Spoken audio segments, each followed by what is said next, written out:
Hey guys, welcome back to the channel.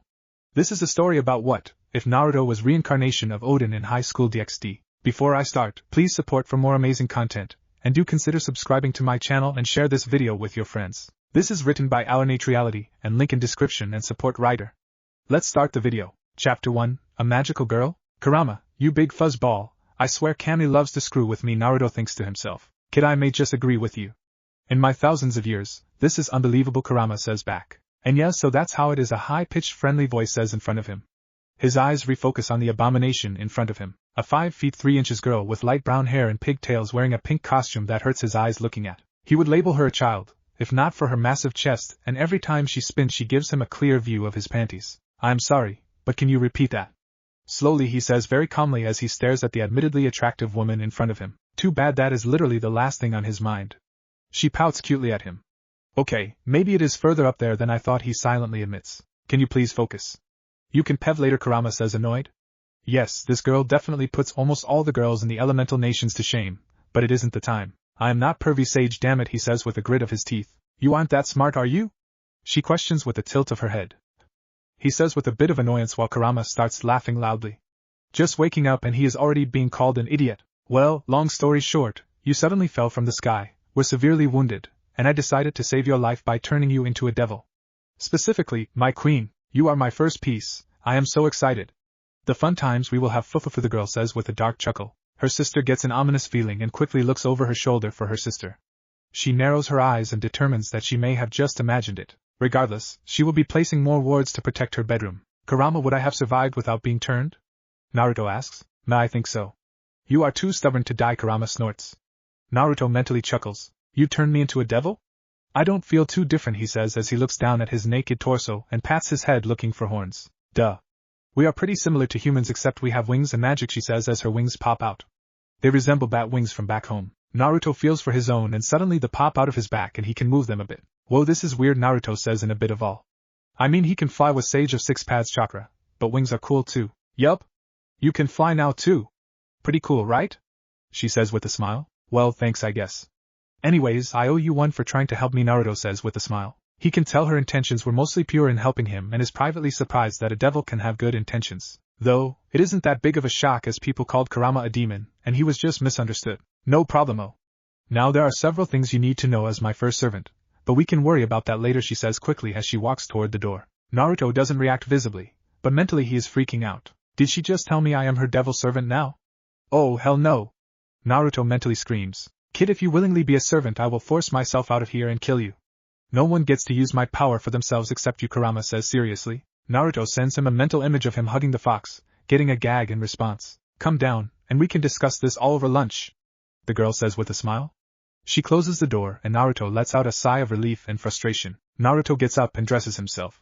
He decides to not think about who stripped him and washed him as it is better for his sanity. He walks over to the window and he gasps slightly. Kurama, the sky is purple, Naruto thinks. Yes, I see that, kid. Kurama, what am I going to do now?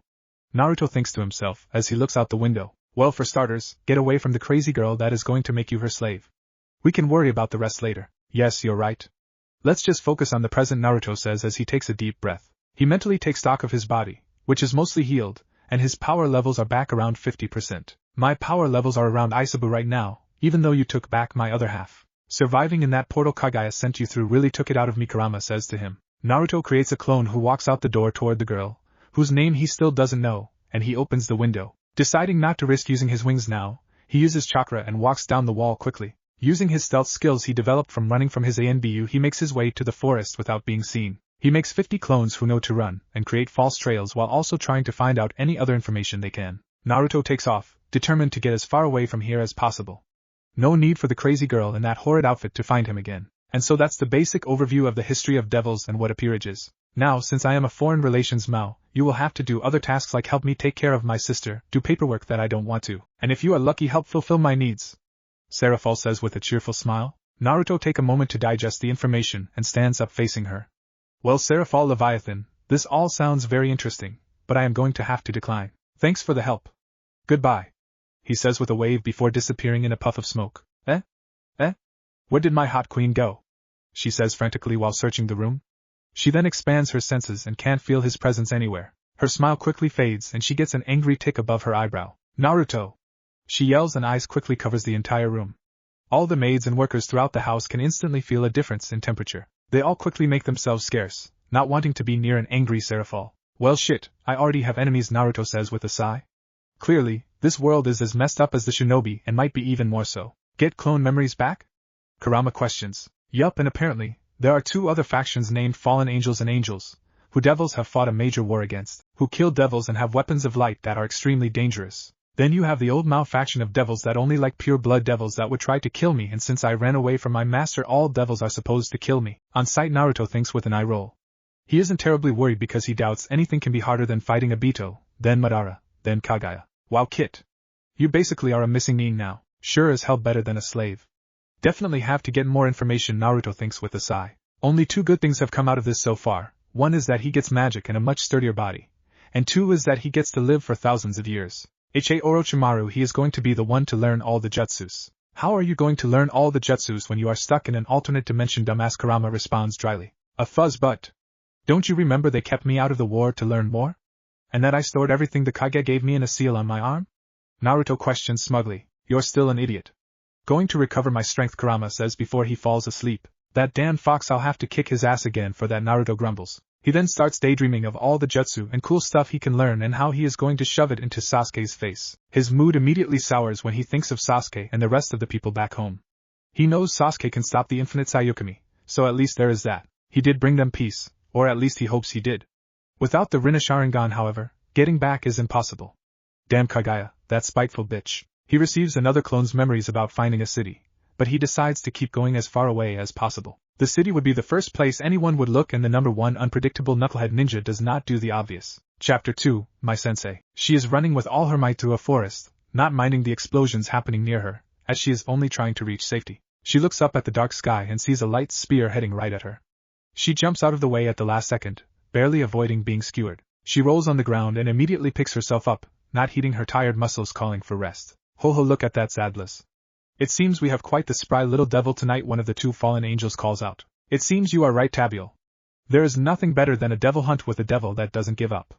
Makes the ending so much sweeter, Zadlas calls out with a sneer. Shame, if she was only a couple years older then maybe we could have some fun with her before we kill her, Tabiel says with a sigh. He can tell that the silver-haired girl below will be quite the beauty even amongst devils and fallen angels. A shudder runs through the girl when she hears him say that. She can only be thankful that they aren't pedophile fallen angels. She glances back at the six-winged and four-winged angel and curses.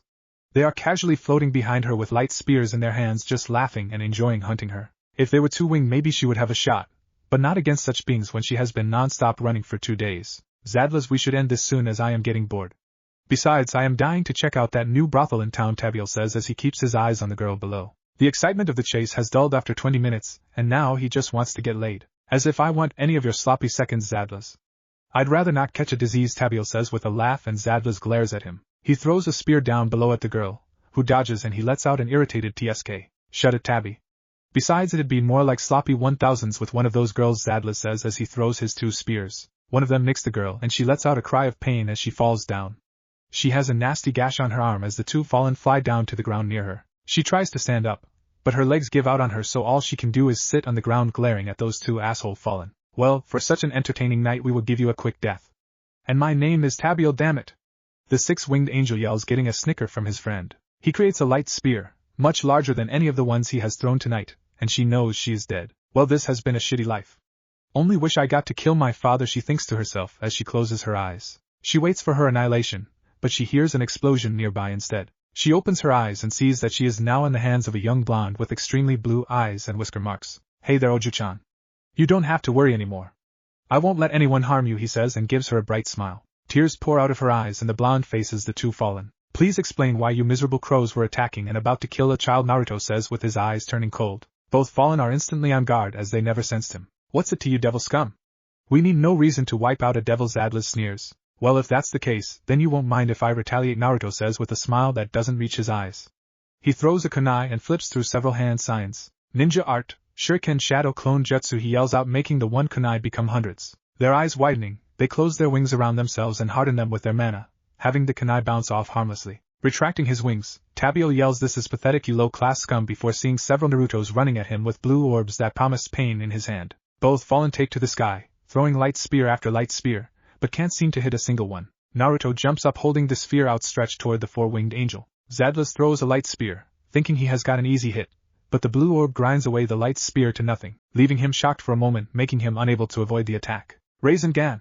Naruto yells out as the blue ball grinds away at Azazel's stomach and tears through his back. Naruto pulls out his hand quickly, getting hit by a light spear from the side by Tabiel, who is pretty pissed about his friend's death. Unfortunately for Tabiel, the Naruto that he hit was only a clone that disappears in a puff of smoke. Tabiel, with anger in his eyes, summons hundreds of light spears behind him determined to kill this devil. With a flick of his wrist he sends them crashing down at Naruto and a few at the young devil girl, certain that this is the end for them. Naruto, however, calmly flips through 4 hand seals, slams his hand on the ground and says earth release. Mud wall and a giant 20-foot high by 4 feet thick wall appears in front of them. Naruto then hops up on the wall and throws another kunai at the fallen angel, who plans to bat it aside easily. Right before it hit, however, it transforms into Naruto, who is grinning, and he releases a devastating punch right in the man's face. Before he falls, however, he also attaches 2 paper bombs onto the fallen. What the hell are these?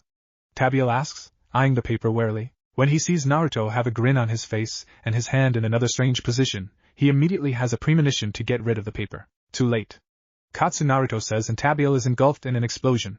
He falls out of the sky and lands on the ground, his body burnt, and definitely in a lot of pain. Naruto appears right in front of him, surprised that he is still alive. Wow, to tank 2 B-level paper bombs from point blank and survive. Must be the supernatural body, Naruto muses to himself as Tabiel tries to pull himself off the ground. Fuck you, you son of a bitch, Tabiel spits out, and all of a sudden, he can't breathe and he sees countless images of his death. He desperately grasps at his throat with his hands, but finds nothing blocking his throat. Looking up, he sees anger in the cold orbs of the blonde devil that made his night hell. Nobody insults my Ka-chan. Rasengan! He yells as he drives it into the fallen's head, blood spattering everywhere. Naruto looks up and nods to himself. His mother's honor is protected. He glances back at the young girl he saved, with her eyes looking at him with wariness, hope, and acceptance of her fate, whatever it may be. He gives her a soft smile as he walks over to her, his clones from the battle cleaning up any evidence that happened the best they can. See? I told you that I would protect you, Naruto says with a smile.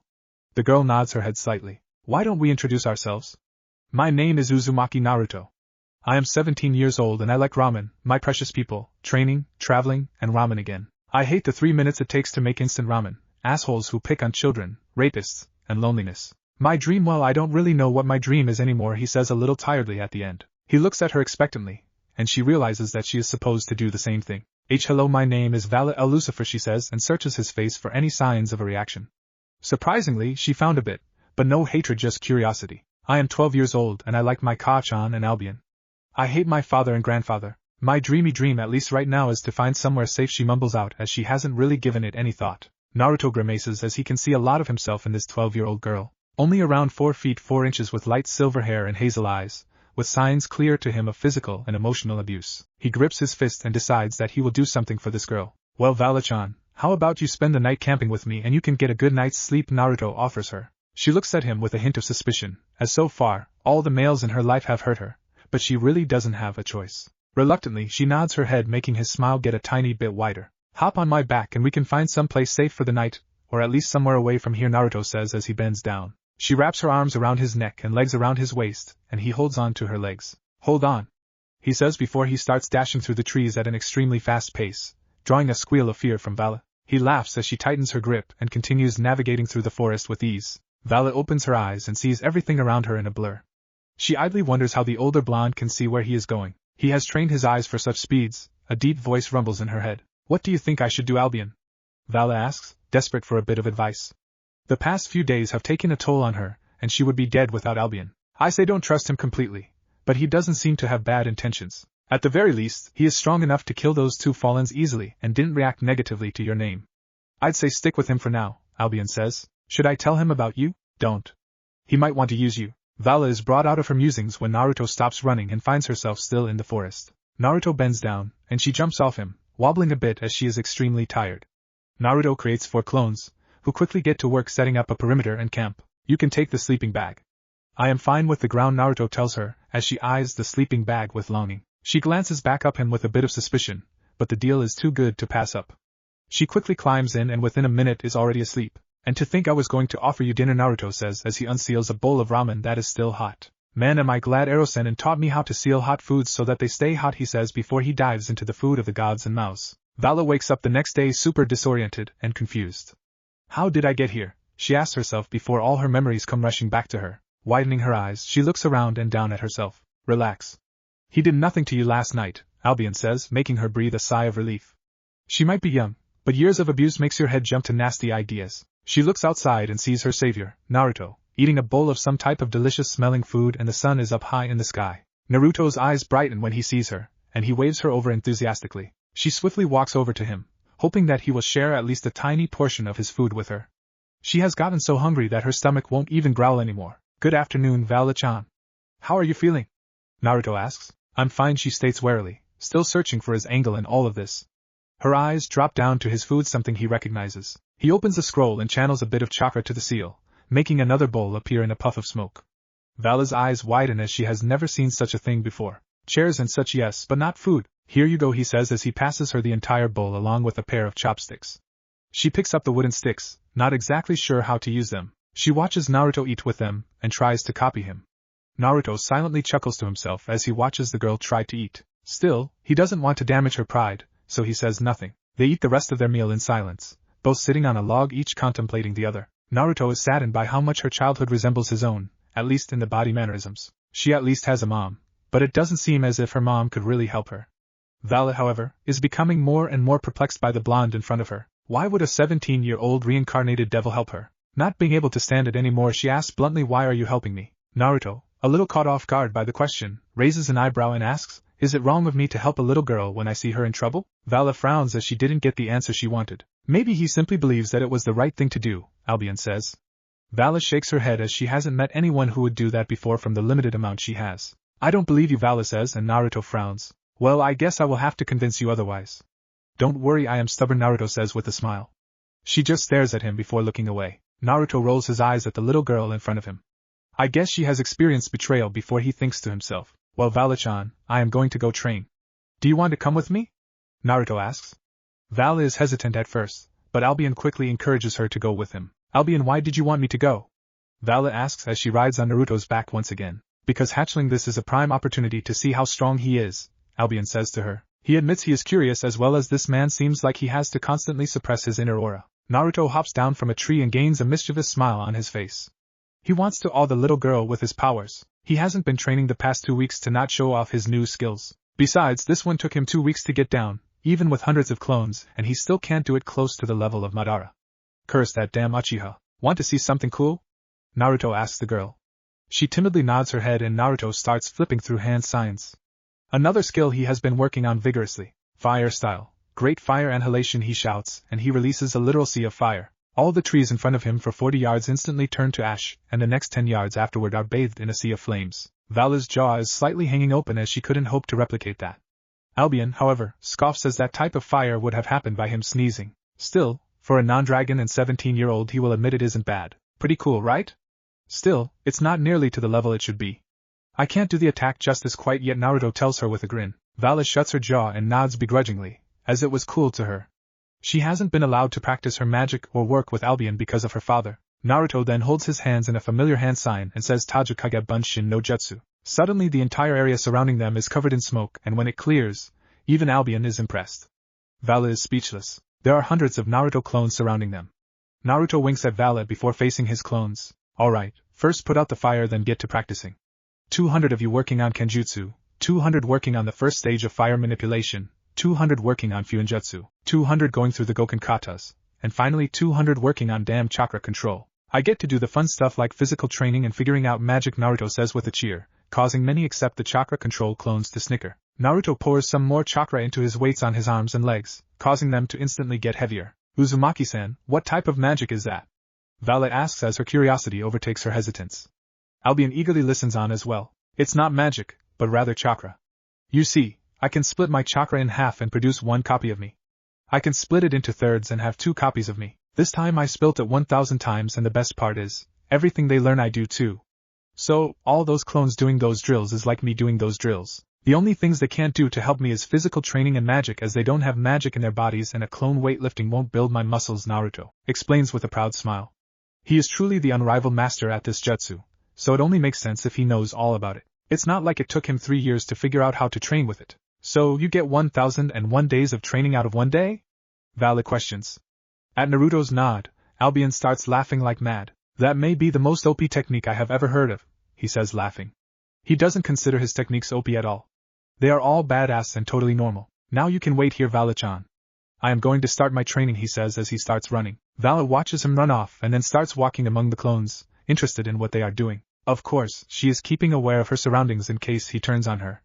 Though she knows she wouldn't be able to do anything to him. The first group she looks at is the chakra control group, who are simply using leaves, sticking them in different places on their bodies and making them stick, along with spinning leaves on their fingertips while walking up trees. Each of the clones have a frown on their faces as they watch the others, probably because they deem their practice the boring one.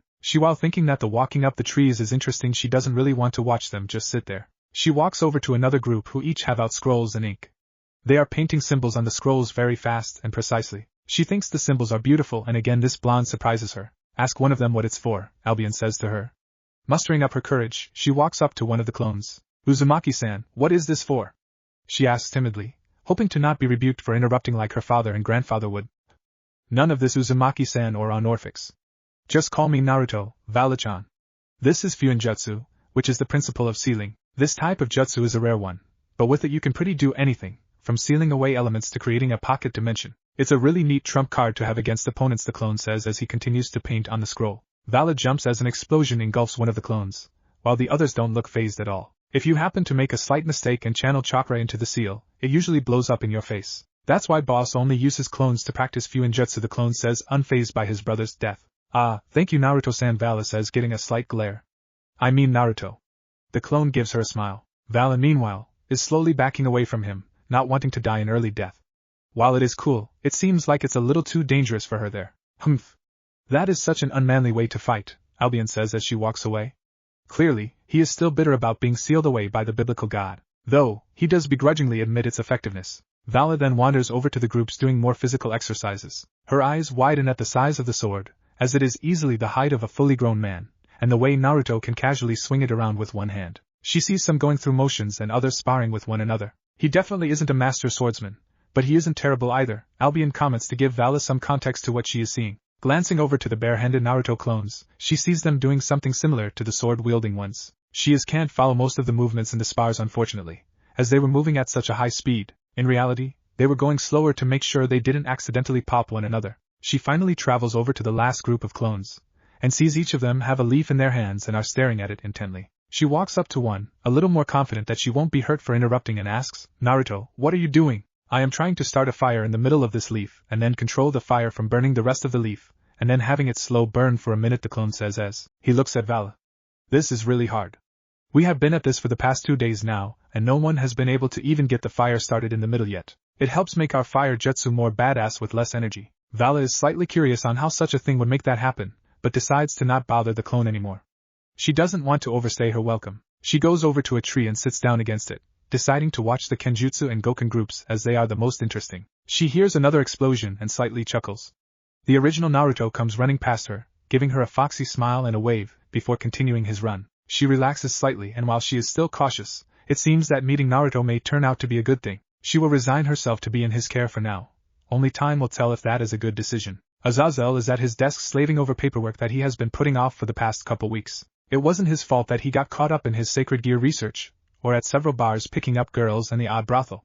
No, they tempted him into abandoning his duties and he is sticking to that. His vice-governor-general, Shemhazai, dragged him here and told him to do all of it under pain of death. Needless to say, such a threat lit a proverbial fire under his ass, and he has been in here for the past 8 hours and he hasn't made a dent in it. Surely, this is his punishment from having sex with a human and falling.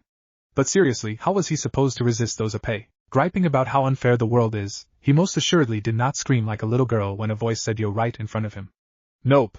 He will deny that to his dying day. He jumps up, his wings spreading from his back, messing up his piles of paperwork, and 2 light spears form in his hands as he looks at the young blonde, whisker-marked boy in his office. The problem for Azazel was, he didn't sense him come in. Not at all. He could have been assassinated, and would have never known until it was too late. Who are you? He says seriously, flaring his power, but it doesn't affect the man at all. He flares it even more, making the room start to shake, but still the kid looks entirely unaffected. Clearly, he is pretty strong and skilled. Suddenly, the entire room goes completely dark and Azazel has all his senses heightened to the extreme. Then, a bright light focuses on the spot in front of him, and sees the blonde in a strange pose. He isn't sure what to make of it, but it certainly doesn't look like a fighting stance. All throughout the nations women talk of me in hushed whispers and men simmer in jealousy, holding the record in stamina, with superior techniques in the sheets and on the streets. Hailing from the village hidden in the leaves, disciple of the super pervert and conqueror of pain. The sage of MT Mayaboku and ally of toads. Uzumaki Naruto Databao. Naruto finishes his dance with a crazy grin and fireworks somehow go off behind him. Azazel is standing there stunned, with his jaw on the ground.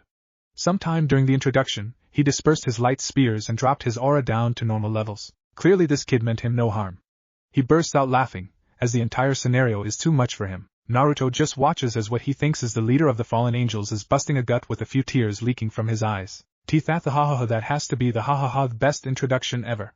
Azazel says as he gets his laughter under control. Thanks. I have been working on it for moments like this, Naruto says while rubbing the back of his head. That compliment means a lot to him as it is a way to honor his late godfather. So Uzumaki-san, what can I do for you? He says as he offers him a chair. Azazel groans as he sees all the paperwork on the ground, and he is going to have to organize it all again. Nah, he will just get Penemu or some grunt to do it. Please, just Naruto says as he sits down comfortably. I was hoping you could help me out. You are Azazel-san, correct? Yes, I am, and just Azazel, he says as he rubs a hand through his golden-tipped hair. Suddenly, his door bursts open and several fallen pour in with light spears in their hands with slightly frantic expressions on their faces. Once they see Azazel fine, sitting behind his desk, they relax slightly. Azazel, who is your guest? A stern-looking middle-aged man who is nearly as buff as A and B with a beard says. Barakiel, Penemu, and Shemhazai, this man is Uzumaki Naruto. He suddenly appeared in my office without me noticing him, and then introduced himself. It was honestly one of the funniest things I have ever seen, Azazel says with a hearty chuckle. The others are glaring slightly at the blonde, however, as he is somehow skillful enough to get into the heart of Grigori without being spotted. Relax everyone. I mean no one harm. I simply have come to ask Azazel a favor, Naruto says with a nice smile. I think we will stay here too, if you don't mind, says the 25-year-old with silver hair and purple eyes dressed in one of the most ridiculous things Naruto has ever seen. Still, he gets that the request was anything but. Nah, I don't care. It isn't really a secret anyway, he says with a wave of his hand. They all grab seats and pull close to the desk. Naruto sends a wink to Penemu, who smirks and winks back. She likes what she sees and he is apparently powerful too. Two requirements in men that she likes to have fun with. Azazel clears his throat, getting everyone's attention back on him. So Naruto, what favor do you want me to do? Well, I need you to take me and my charge to the human dimension. I am kinda a stray devil that left immediately after being turned and I never learned how to teleport, hehe, Naruto says, and they all just sweat drop. How did he get past everyone and infiltrate the Grigori? Also need basic devil magic books to teach myself how to use magic, he says with a nod. Azazel cups his hands and leans on the desk. Well, I have a few questions before I think about your request, Naruto. First, why don't I feel any devil magic within you? That's an easy one. I am just a clone made of chakra, so I can't have any devil magic in me, he says, making them all widen their eyes in shock. The clone isn't too worried about exposing that as pretty much everyone back home knew that he used Kage Bunshin and he still kicked their ass. Where is the real you? Shemhazai asks. A couple days away by running with the young girl I am taking care of. He sent me in case anyone got trigger happy, Naruto says with a wave. Okay, I can accept that for now. How did you get turned and who is your master? Azazel asks. Naruto narrows his eyes. First off, no one is my master. I don't care if that is what devil rules say or what not, but that is something everyone should understand. For how I got turned, I was very injured and a devil by the name of Seraphal Leviathan came upon me. I believe she was trying to help me as she didn't know I would recover naturally and used her, queen, piece to turn me. I woke up a couple days later, heard that she called me her servant and had to do things for her, and was out of her mansion in 10 minutes. Used a clone to distract her, and now I am trying to get to the human realm. No real reason to kill countless devils after me, though I will if I have to. Azazel is a little wide-eyed that Seraphal got a peerage member, and he ran off within the first day. Though honestly, he would have probably done the same. She is a sweet, beautiful girl, but she is definitely a kind of crazy. So that was you, Shemhazai says while nodding. Wait. You knew Seraphal got a peerage member who ran away? Azazel questions. Of course I did. And if you did your paperwork, you would too. Shemhazai says exasperatedly, drawing chuckles from everyone else. Finally, Naruto, what would we get out of helping you? Azazel asks. He isn't going to help a stray devil for free, even if his introduction is awesome. TSK, I was hoping that the angel in you would just want to help out an unfortunate soul stuck in a bad place. Fine, I guess I will owe you 2 favors that you can collect whenever as long as they don't involve the young girl I am protecting or create a war, Naruto says with a sigh. I want beginner and intermediate books for devil magic now though. How do we know you won't go back on your word? Shemhazai asks. Azazel is honestly just going to help him regardless if he goes back on his word later. Asking for those 2 things is literally nothing to him. Suddenly, the air goes cold and everyone tenses as Naruto looks over at Shemhazai. I don't go back on my word. It's my Nindo. Naruto growls out. The tense feeling disappears, getting a sigh of relief from the fallen. Only a drop of sweat could be seen on Penemu's face, though her eyes shine in lust. In that tense atmosphere, she could definitely feel the presence of an apex predator lurking beneath his gaze. If that was the clone could do, just think of the original. The several guys she is fucking regularly now couldn't ever match what she just felt. Plus, think of the options that clones provide. Penemu starts chuckling darkly to herself. Well, I think that answers that question, Azazel says with a small chuckle, hoping to lighten the mood. He fails horribly. I will come here with my charge in 3 days, so be ready then. Oh, and if you attempt to harm us, well, there won't be a fallen angel faction anymore. Ja-ni, the clone says before dispelling. I think we should take him out. Making a threat like that after asking for a favor. Barakil scowls. You felt it too, no? Penemu says. That moment where you felt like a mouse and the eye of a cat caught sight of you. There is something dangerous about that boy. Makes me want him all the more. Leaving aside your preferences, Penemu, I see no reason to escalate things. Besides, he did get in here unnoticed. Who's to say he does it again, and this time slits our throats? Azazel states, getting a couple of frowns. Besides, what he is asking for is so simple that I would have probably granted it without anything in return. I just wanted to see what he would offer. I am interested in the young girl he is taking care of. Who is she and why is he taking care of her? Shemhazai asks. I still think we should deal with him. Barakil grumbles. Don't you start acting like Kokabil too now, Azazel jokes, getting a small round of laughs. 47484950 Valid grunts out. After returning to her start position, she immediately falls to the ground drenched in sweat. That was her 10th and final set of push-ups for the day's training. After 2 days of watching Naruto train and with Albion's encouraging, she timidly asked for Naruto to train her. He got all excited and jumped up and down, shouting how he will be even better than Erosenin. He asked her what her current capabilities were, and she told him that she has had no training before as her dad was scared that she would get stronger than him. Naruto frowned and patted her head, telling her that it's no problem and it's an easy fix. While feeling pretty comfortable around him, she still withheld the fact that she has a sacred gear from him. Since Naruto has no idea on how to use magic or train with it, he has been putting her through the gauntlet physically. Push-ups, sit-ups, squats, and running without weights all day. After the first day, she thought she was going to die. That feeling has still not gone away even after a week and a half later. She watches Naruto finish up his set of 200 push-ups and he jumps up sweating hard, but still ready for anything. She looks at his weights and idly wonders how much they each weigh. She hasn't ever seen him take them off either. Such a great warm-up, any Valachan? He asks with his signature grin. She grunts, too tired to talk. You certainly being trained by a sadist.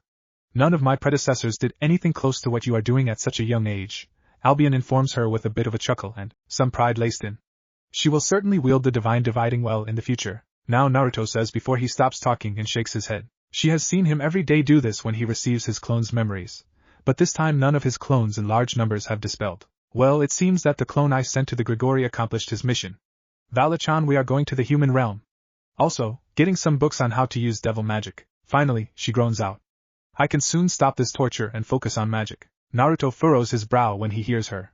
What do you mean? You will just practice magic after you work out? He questions with such an innocent tone that she can't tell if he is trying to torture her on purpose or not. We will leave first thing tomorrow as it will take 2 days to get there at a decent pace. I am going to spar with the Goken and congest the teams. Naruto runs off and Vala drags herself over to a tree to have something to lean on. Above her is another clone still practicing chakra control who looks bored out his mind. Vala watches as Naruto goes all out with his clones, taking as many hits as he is giving. His smile never leaving his face the entire time. So, Vala-chan, how have you liked being around the boss so far?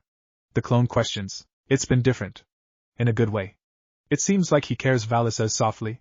She sees Naruto deliver a bone-shattering kick to a clone's face, dispelling it. Another clone gets under his guard, kicks him under the chin, launching him upward. He defends against several others looking to take advantage of his airborne state, and as he falls, raises his foot above him and smashes the ground, leaving a 10-yard crater. You know, Vala, we do care for you, the clone says. Why?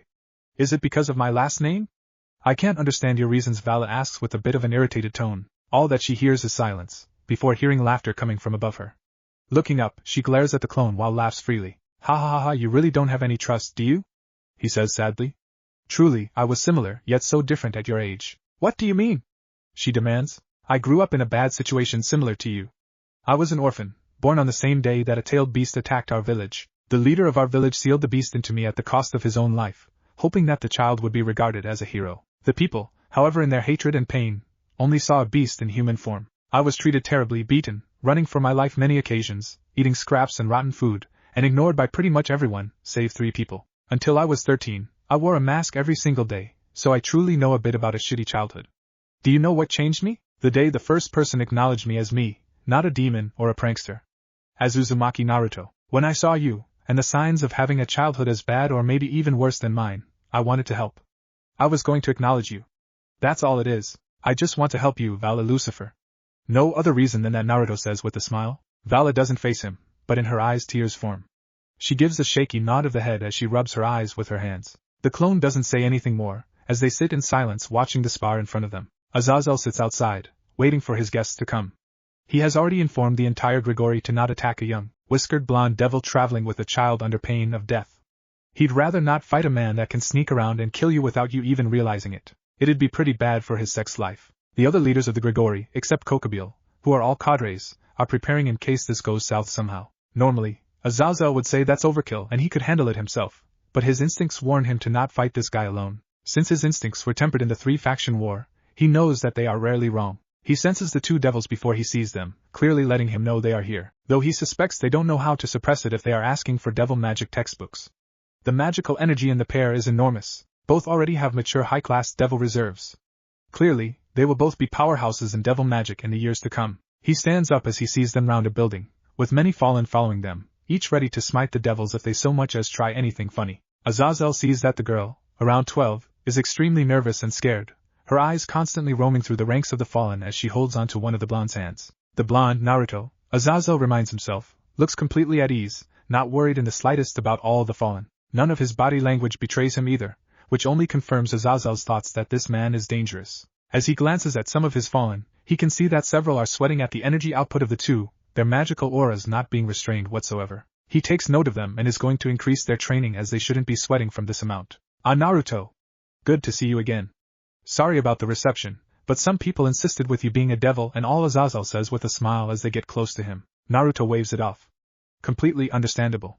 I would have been more surprised and suspicious if you didn't, to be honest, he says. Azazel reaches his hand out for a handshake, which Naruto easily accepts. Azazel tries to get a read on how much chakra the enigmatic blonde in front of him has, but his unsuppressed magical energy is making it hard for him. All he can tell is that it is a lot. Way more than his magic reserves. And if I can ask, who is your companion? Azazel asks as he looks down at the young girl. Something about her appearance is ringing faint bells in his head, but he can't seem to remember. Naruto gives her hand a reassuring squeeze as she leans into his leg, trying to get away from all the attention on her. This is Vala Lucifer, Naruto states, shocking all the fallen angels present. They knew about Rhizome Lucifer and that he had a son, but no one knew about a little girl Lucifer. The scrutinizing glares on her increase tenfold, and she is nearly shaking in her shoes right now. Even Azazel is giving her another once-over, and his eyes widen in shock at what he feels within the girl. Oh ho, a descendant of Lucifer with a strong sacred gear, now isn't this a surprise, says out loud. Vala eyes widen with a panicked look on her face as she looks toward Naruto, who merely has an eyebrow raised. Nevertheless, let's move forward to our business here. I don't think Vala-chan likes all the stares that she is receiving, Naruto states, getting a nod from Azazel. They walk over to the table where Azazel was sitting, and with a snap of his fingers and a magic circle later, 20 books appear on it. These are beginner, intermediate, and advanced level devil magic textbooks with a couple subspecialty magic books thrown in there, as well as a couple on the history of devils and their pillars. There is also a fallen angel history book in there as well, so that you can have a different perspective, Azazel states with a grin. He definitely went above and beyond, but again his same instincts were telling him that this was the right move. His advisors are going to have a fit about it later. Naruto raises an eyebrow in surprise. You do know that you are still only getting 2 favors, right? He questions. Yup. Consider this a gift from the Grigori faction, Azazel states with a nod. Thanks, Azazel, Naruto says with a genuine smile. He pulls out a scroll and lets go of Vala's hand. He quickly seals the books in it, much to the interest of Azazel, and rolls it back up. Vala meanwhile shrunk into herself as the stares of all the fallen is getting too much for her to handle. Naruto stands beside Vala as Azazel approaches them. Okay, I am going to teleport you to the human realm now, he says, getting a nod from both of them. A magic circle appears below them, and they disappear into it. The next moment they are deposited in an alley of what looks like a city, and it is cold out. Naruto can already see his breathe, something he never could in the land of the fire. Vala shivers a bit, definitely feeling the bite of the cold with her light clothing. Here is 5,000 euros and my cell phone number. Call it once you get your own, so that this way I have a way to contact you. Don't worry about us being in different dimensions, I have that covered. Take care, Naruto, Vala, and see you soon, Azazel says as he disappears in a flash. Vala looks up at Naruto, with worry in her eyes, But Naruto doesn't notice as he is too busy cursing out Azazel. Stupid fallen, pranking us by sending us who knows where and we have to figure it out by ourselves. At least he gave us money. Still, what the hell is a cell phone? Naruto grumbles out. He sees Vala shivering. Her shorts and short-sleeved shirt definitely not made for this weather, and the first thing he resolves to do is buy new clothing. Come on Vala-chan, let's go get you new clothing, he says. Vala is getting more and more anxious. She has been walking around all day with Naruto, buying clothes, exploring the city, and going to a library to figure out where they are and what the hell a cell phone is. Turns out, it is the small device all the other humans have been holding to their ear and it is used for communication over long distances. He quickly buys a small flip phone and calls Azazel, letting him know that this is his number. Naruto, she doesn't really know what to call him, guardian? Friend? Is fascinated by everything that humans have accomplished. Which is weird, wasn't he a human before too? Shouldn't he know about this stuff? Regardless, she can't help but worry as her secret has been exposed. Naruto knows that she has a sacred gear that she didn't tell him about. Yet, he hasn't said a word about it yet. The worry is eating at her. I think you are worrying too much. He doesn't seem to care that you kept it from him. Also, remember when he said that a beast was sealed inside him too? He probably understands your reluctance to talk about it, Albion says. That is true, but I lied to him. Vala anxiously thinks. If she ever lied back when she was with her father, it was not a pleasant time. She still has the scars to prove it. Finally, the duo find themselves in a hotel, something pretty cheap as they have already gone through 2,000 euros buying themselves new clothing. When they get inside their room, which contains 2 queen-sized beds, Vala can't take it anymore. Why haven't you said anything? She asks with a bit of anger in her voice. Why haven't you gotten angry that I have a sacred gear? That I kept it from you all this time? Did you know? She practically screams, with tears of frustration welling up in her eyes. Naruto, his eyes widening, walks up to her and hugs her. She flinches at first from the contact, but she soon gives into the hug, tears rolling down her face. The stress of the entire day getting to her. Vala-chan, I didn't know you had a sacred gear. I honestly don't really know much about them other than they are artifacts from the biblical god. It doesn't matter to me though. Besides, I don't expect you to have told me all your secrets by now. We have only known each other for about 2 weeks now, Naruto states with a chuckle as he pats her head. Thank you, and Naruto, Vala says. She is really lucky to have met Naruto when she did. His sunny personality has torn down all her walls and she feels like she can actually trust someone other than her mother now. No, mention it, kiddo. Now, I'm going to take a shower. It's been way too long since I was last able to, Naruto says with a chuckle and goes into the bathroom. I told you, hatchling. He doesn't care. It seems like you have found yourself a good sensei, Albion says. Sensei, yes, that is exactly what Naruto is. My sensei, Vala thinks, as she lays back on her bed. The inviting embrace of the soft bed, something she hasn't felt in a long time, quickly ushers her to the land of dreams, a small smile on her face. Vala is breathing raggedly as she stares down her sensei, who doesn't seem to be fazed at all.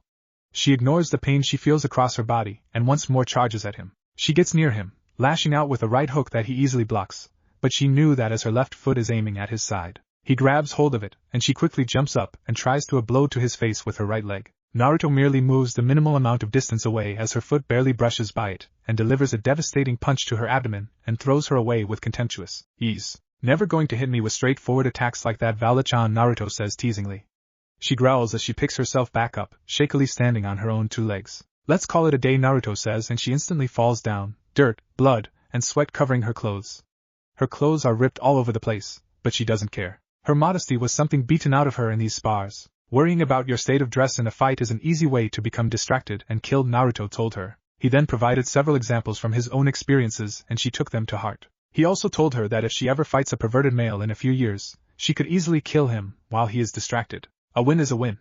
It doesn't matter if it is the most chivalrous or the most dirty, underhanded win ever. As long as you survive and your opponent doesn't, that's all that truly matters, Naruto also said to her. He said that these are 2 basic shinobi rules that you have to take to heart. Not doing so will probably end with you being killed. She still has a hard time believing that he is from a different universe where shinobi battle with all the techniques that he has shown her, along with devils, angels, fallen, and almost all the gods don't exist. He only knew of 2 gods in his home world, the Shinigami and Kagaya. Sensei, you are brutal as always, she whines as she picks herself up. No longer is she a malnourished, out-of-shape little girl. Her muscles are lithe and strong, thanks to the torture sessions she has been through. Yes, she has concluded it is torture and not training. Albion agrees with her. The stuff she started out with is now child's play compared to now. Trust me, it's the best way to learn. This is what my sensei did to me, Naruto informs her sagely. Didn't you say he did that to beat the idiot out of you? Vala deadpans. Yup. That too. I feel it is something I have to do to you as well, Naruto says with a grin. She rolls her eyes as she feels like he gets some personal satisfaction beating up his own student. His methods are working wonders though. It's clear how much stronger you are now. Now if he would just let you start practicing with my power, Albion grumbles. Naruto made a rule early on that she is not to use Albion's power at all until he says so, because she first has to get strong on her own. Ni-sensei, when can I start using my sacred gear? Vala asks as she walks over to him, the weights on her arms and legs making even this simple movement torturous right now. Naruto rolls his eyes. Not for a while. You still need a ton of training in your taijutsu. Battle awareness skills are still lacking. Your magic is coming along well, but increasing your reserves is always a must. We also need to soon work on aerial combat as it seems many fights occur in the air. I also need to work on that as well to be honest, he informs her. She slouches slightly at his assessment, something he notices. Overall though, I think you are doing great. Coming from no training whatsoever, this is tremendous progress, he compliments her, making her raise her head with some pride. Now why don't you get showered and changed while I dispel my clones and make us some dinner, Naruto says. She nods her head eagerly, as his cooking is extremely good. She runs back to their house, a normal 2-story house with 4 bedrooms and 3 baths. The only remarkable thing is the location as it is in the middle of a forest. That's why Naruto bought it, and the surrounding forest as well so that they could have enough room to train in peace. She asked him how he got so much money, and he pulled out a little orange book and said that he published something from his home world. She wasn't allowed to read it though, as it isn't appropriate for her. Still, it seems he has made a lot of money if she judges by the way he chuckles darkly each time he checks his bank account. She actually can faintly hear his cackling right now if she listens closely. He always gets that way when his clones manage a breakthrough. He also curses about how he would have destroyed Sasuke team with this new move and gets a little depressed afterwards. She does her best to cheer him up though, as he has for her. When she walks downstairs after cleaning herself up, she sees Naruto placing their food on the table. Her mouth waters as she sees the grilled salmon, asparagus, broccoli, and pasta set out on the table. She sits down and starts piling it on her plate, not worrying about manners at all. So, I was thinking about us going on a trip to see the Norse faction since we are in Germany. Kurama thinks it's a good idea too, Naruto says as he piles on the food as well. To say Kurama was surprised about all the other factions and how there were a ton of gods was an understatement. He practically screamed at Naruto for not waking him up to tell him. Naruto simply said that he would have if they had met one. He definitely needs Kurama's help if they face someone like Kagaya here. Kurama was less surprised about Naruto taking in Vala, especially after he heard about her background. He is interested in finding out who is stronger though, him, or the heavenly dragon. Vala's eyes widen a bit. Why? She asks. Well, we have been here for 6 months and I am starting to get a little restless. I got used to traveling with Erosenin before he died, so it's different just staying here to train. It will also be good for you to see some of the other factions and learn a bit about them, Naruto informs her. I guess, she says while she plays with her food. The idea of meeting people, not to mention gods, from a different faction is a little scary to her. Still, if her sensei says it's important, and wants to go, then she will too. Okay, she says with a little more confidence, making Naruto nod. He has been trying his best to bring up the self-confidence and self-worth of the girl, while also trying to not make her arrogant. Apparently, dragons are known for their arrogance, and the Longinus wielders of boosted and dividing gear can take on some draconic traits. He doesn't want to raise an Uchiha. Don't worry about anything. I will be there with you. Besides, you are stronger than you think. It's just hard for you to use me as a measuring stick, Naruto says in between bites. Well, how are we going to get there? Vala asks. I am going to call Azazel and see if he can tell me where the earth entrance is to Asgard and then go there, Naruto says with a shrug. When Azazel called several months ago to check up on them and he found out that Naruto is the author of Ika Ika, as it is under the pseudonym the Toad Sage, well, he told Naruto to call him whenever he needs help. Vala nods as it is a very valid point. She doesn't quite know what to think of Azazel. He seemed nice, but he is her natural enemy. She is going to have to meet him a couple more times to determine how she feels. After dinner, Naruto gets up, while 2 clones put away the dishes, and calls Azazel. Naruto? What's up? Azazel asks. Hey Ero Tenchi, I was wondering if you could tell me where the Earth Gate is to the Norse faction. Naruto asks. Why do you want to know that? Azazel questions with a little shock. Because I want to travel and visiting the Norse pantheon sounds like a good idea, Naruto explains to him. I could tell you, but it will cost you. Maybe you will let me examine Vala's sacred gear? Azazel asks with a hint of excitement. I swear you have a hard-on when you talk about sacred gears. That's a no, Naruto deadpans. I do not. They are just so numerous and mysterious that I really enjoy figuring them out. Well, then I guess I could do it for the yet unpublished Ika Ika master that is supposed to come out in 2 months, Azazel says with a perverted tone. Now, how did I know that was what you were going to ask for? I have it right here with me. You can meet us at the gate to get it, Naruto informs him. Deal. Meet at Lone, Norway in 3 days at noon. I will show you where the gate is, Azazel says cheerfully. He just struck a great deal. He is going to have to make sure Shemhazai covers for him as he studies this new book in depth. The first 2 he even did reenactments. Naruto hangs up with a chuckle. Azazel reminds him a lot of Erosenin, except it seems Azazel gets way more girls and is a leader.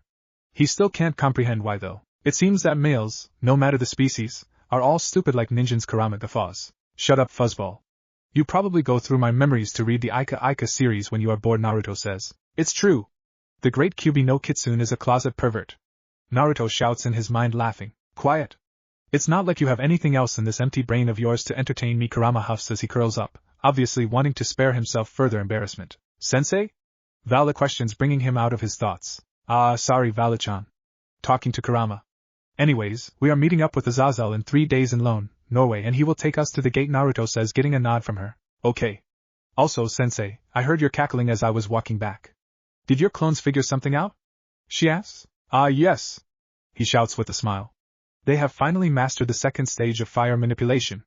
Finally. It took forever. I clearly didn't have any sort of affinity for it at all, he finishes sheepishly. Congrats, Sensei. Are you going to do your fire release, Great Fire Annihilation Jutsu again? Vala asks with a cute tilt of her head. Naruto rubs her head and says, of course. It should be a lot closer to that damned Uchihas now. Still, I want to see if I can add my fire release to my Rasengan like I did with wind. Vala's eyes widen when she remembers that attack. A certain one-hit kill attack that destroyed a huge area when it exploded. Billions of wind blades packed into it that could cut anything. Even Albion said it was impressive. That would certainly be explosive, she states. I know, right? Anyhow, you should get some rest as the next 2 days I am ramping up our training. I don't know when the next time we can train, so we have to get it in now, Naruto says with that smile. Stupid sadist Sensei, she groans as she drags herself to bed, hearing his laughter behind her. Well, he didn't say exactly where to meet, Naruto says as he stands by the river with Vala. He is awed by the scenery here, and the natural energy feels way cleaner than in Germany. It doesn't even compare to empty Mayaboku though. Vala just takes in the scenery with a small smile on her face.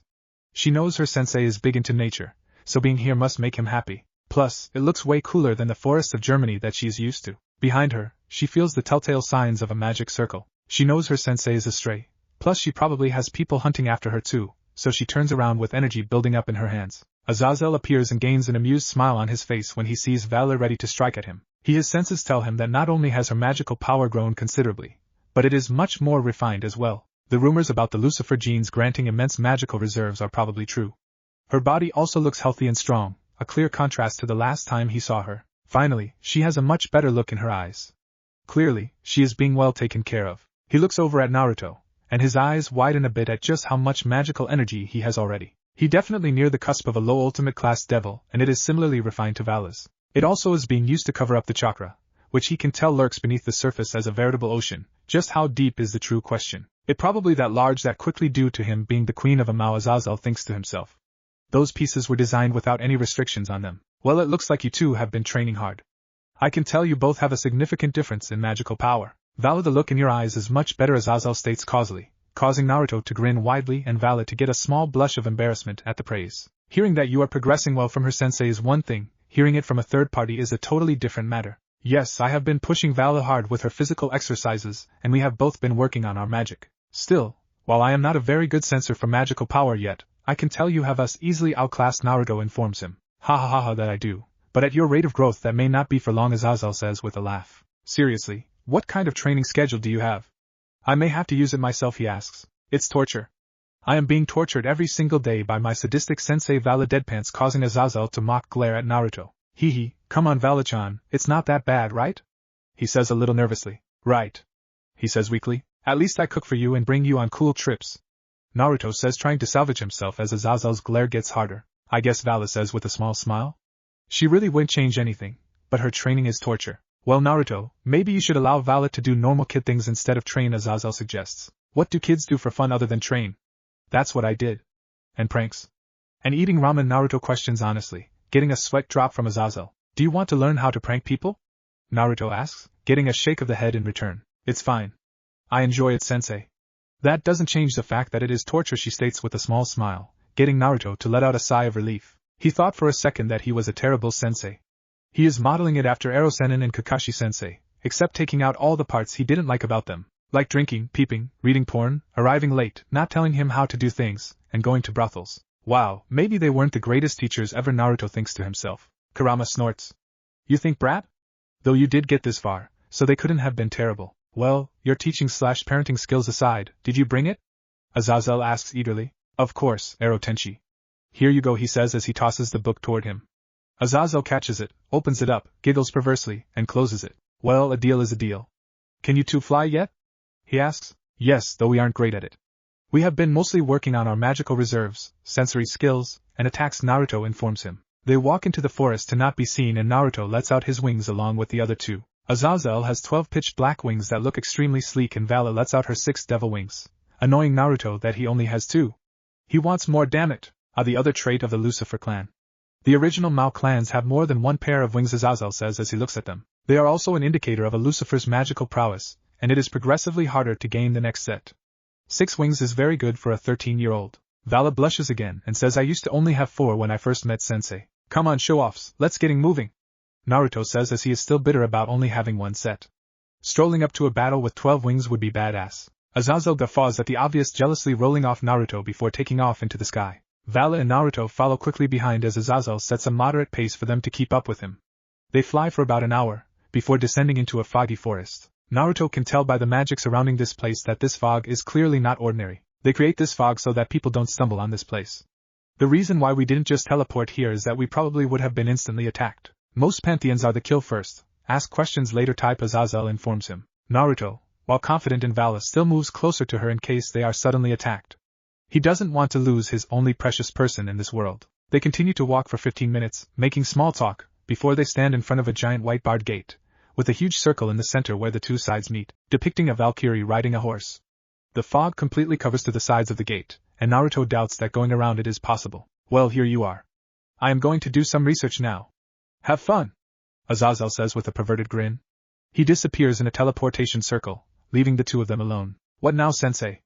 Vala asks, a little of awe of the gate. Let's knock politely, and if they don't respond, kick it down, Naruto says with a laugh. He walks up fearlessly, Vala right behind him, and reaches the bottom of the gate. Halt, traveler. For what reason have you come to the gates of Valhalla? A young woman with golden hair and green eyes, no more than 25, asks as she rides a horse. We seek an audience with the All-Father, Naruto states with a serious tone. Vala looks up at him in surprise, as she has rarely heard that voice. For what reason? The beautiful Valkyrie asks. To see Asgard, Naruto says. The Valkyrie raises an eyebrow. A magic circle appears by her ear and she nods her head in response. The All-Father, Odin, has decided to accept your request. Please step through the gates, she says as the gates start to open. The moment Naruto and Vala cross the line of the gate, they are suddenly someplace else, on a rainbow bridge. They are looking past the bridge. Miles away, they can see an expansive city, with magnificent buildings that glister in the light of the sun. That is Asgard, and the bridge we are standing on is the Bifrost, that which connects the 9 realms of Yggdrasil together. If you want, you can think of the human realm as the main dimension with the dimensions of the gods branched off it. No other godly realm is directly connected to it. You would have to go through the dimensional gap to get here, otherwise, the Valkyrie informs them. Naruto nods his head, too awestruck to say anything else. Clearly, gods live here, as it is honestly unreal. Vala too can't speak. Let us go. It is best to not keep the All-Father waiting, the Valkyrie says, but Naruto notices a faint amount of annoyance when she said All-Father. Curious. It takes about 30 minutes of walking to get to the city, and another 15 after that to the main building. Still, Naruto doesn't mind at all. He enjoys the new scenery. The Valkyrie points out the mansions of Thor, Loki, and the other gods and goddesses of the Norse religion. Many of the people in the city are Valkyries or servants to the gods. Naruto sees many running around, going about life as humans do. Soon, they arrive in front of the massive doors of the throne room.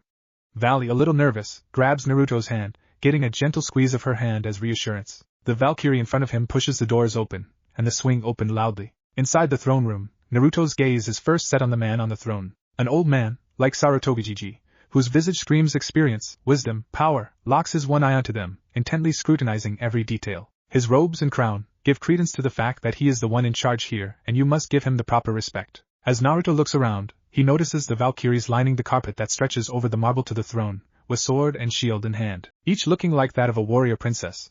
His eyes drift up to the ceiling, the gold-trimmed dome, with pictures of Odin's heroic feats painted across it. They start walking toward him, still not leaving his scrutinizing eye, and Naruto sees what he presumes to be other gods and goddesses, who are curious as to why they are in Asgard.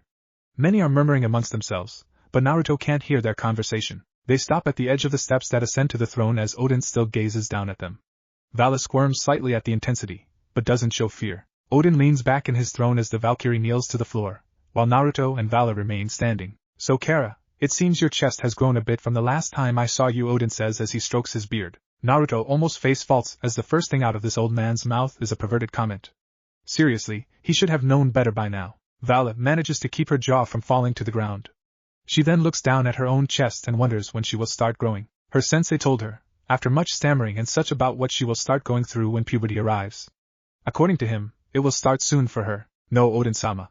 It has not grown since the last time you saw me, Kara states in a neutral voice, not betraying anything. When was that? A couple years ago, right? You really should come back to my personal guard, Odin says with a slightly perverted grin. I have to respectfully decline, Odin-sama. As I am married now, I don't feel it is appropriate to be groped anymore, except by my husband, Kara once more says neutrally. Oh, that's right, I forgot you got married.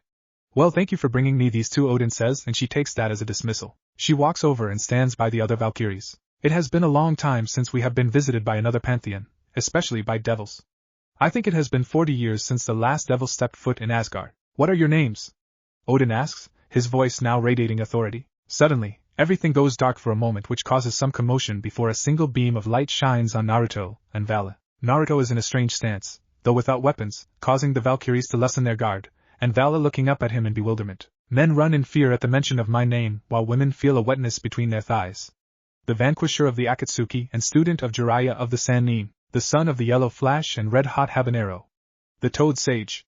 The carrier of 9. The child of prophecy. Uzumaki Naruto Databayo. Naruto yells, finishing his dance. Fireworks go off behind him as his audience is stupefied by the display. Vala is blushing red in embarrassment for knowing him, but she admits privately that it was pretty cool. Odin, for all his wisdom, had his jaw dropped at the display. He asks, in an almost reverent tone, did you say the Toad Sage? When Naruto nods his head, Odin quickly appears in front of him, so fast that Vala didn't see him move, with a pen and a little orange book. Do you think you could sign this for me? He questions eagerly.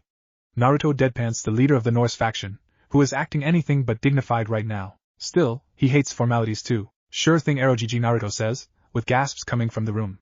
Vala is horrified that her sensei just called Odin a perverted old man. He signs it with his name in beautiful kanji, before handing it back to Odin. Odin takes a moment as he looks at Naruto, before bursting out laughing. Ha ha ha ha, I like you, kid. You are a real straight shooter. Call it like you see it, Odin says as he heads back up to his throne. Vala lets out a sigh of relief as she looks her sensei. Truly, he must be trying to get them killed. Now, Odin says with his authoritative voice, but his recent actions made him lose all credibility with Naruto and Vala whatsoever. Why is it that you have come here? Well, Erogigi, we were in Germany training and I thought let's go see the Norse faction, so I called up Erotenchi and he brought us to the gates. We simply wish to explore and see the beauty of Yggdrasil and meet some new people. Also, by the way, I forgot to mention that this is my disciple, Vala Lucifer, Naruto says offhandedly, causing a stir amongst the Norse crowd.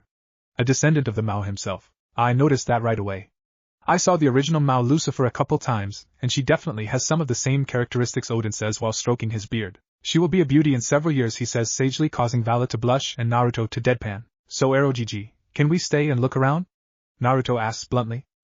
It isn't exactly wise to let those associated with another faction to roam around Yggdrasil, Odin muses out loud. Oh, don't worry, we aren't associated with the devil faction at all. In fact, they are probably trying to kill us. You see, I am technically a stray devil, no choice in reincarnation and definitely not a servant. Meanwhile, Vala-chan doesn't know any of them. Also, I will throw in a pre-release copy of Ika Ika, Master right now, Naruto says with a small smile. Done!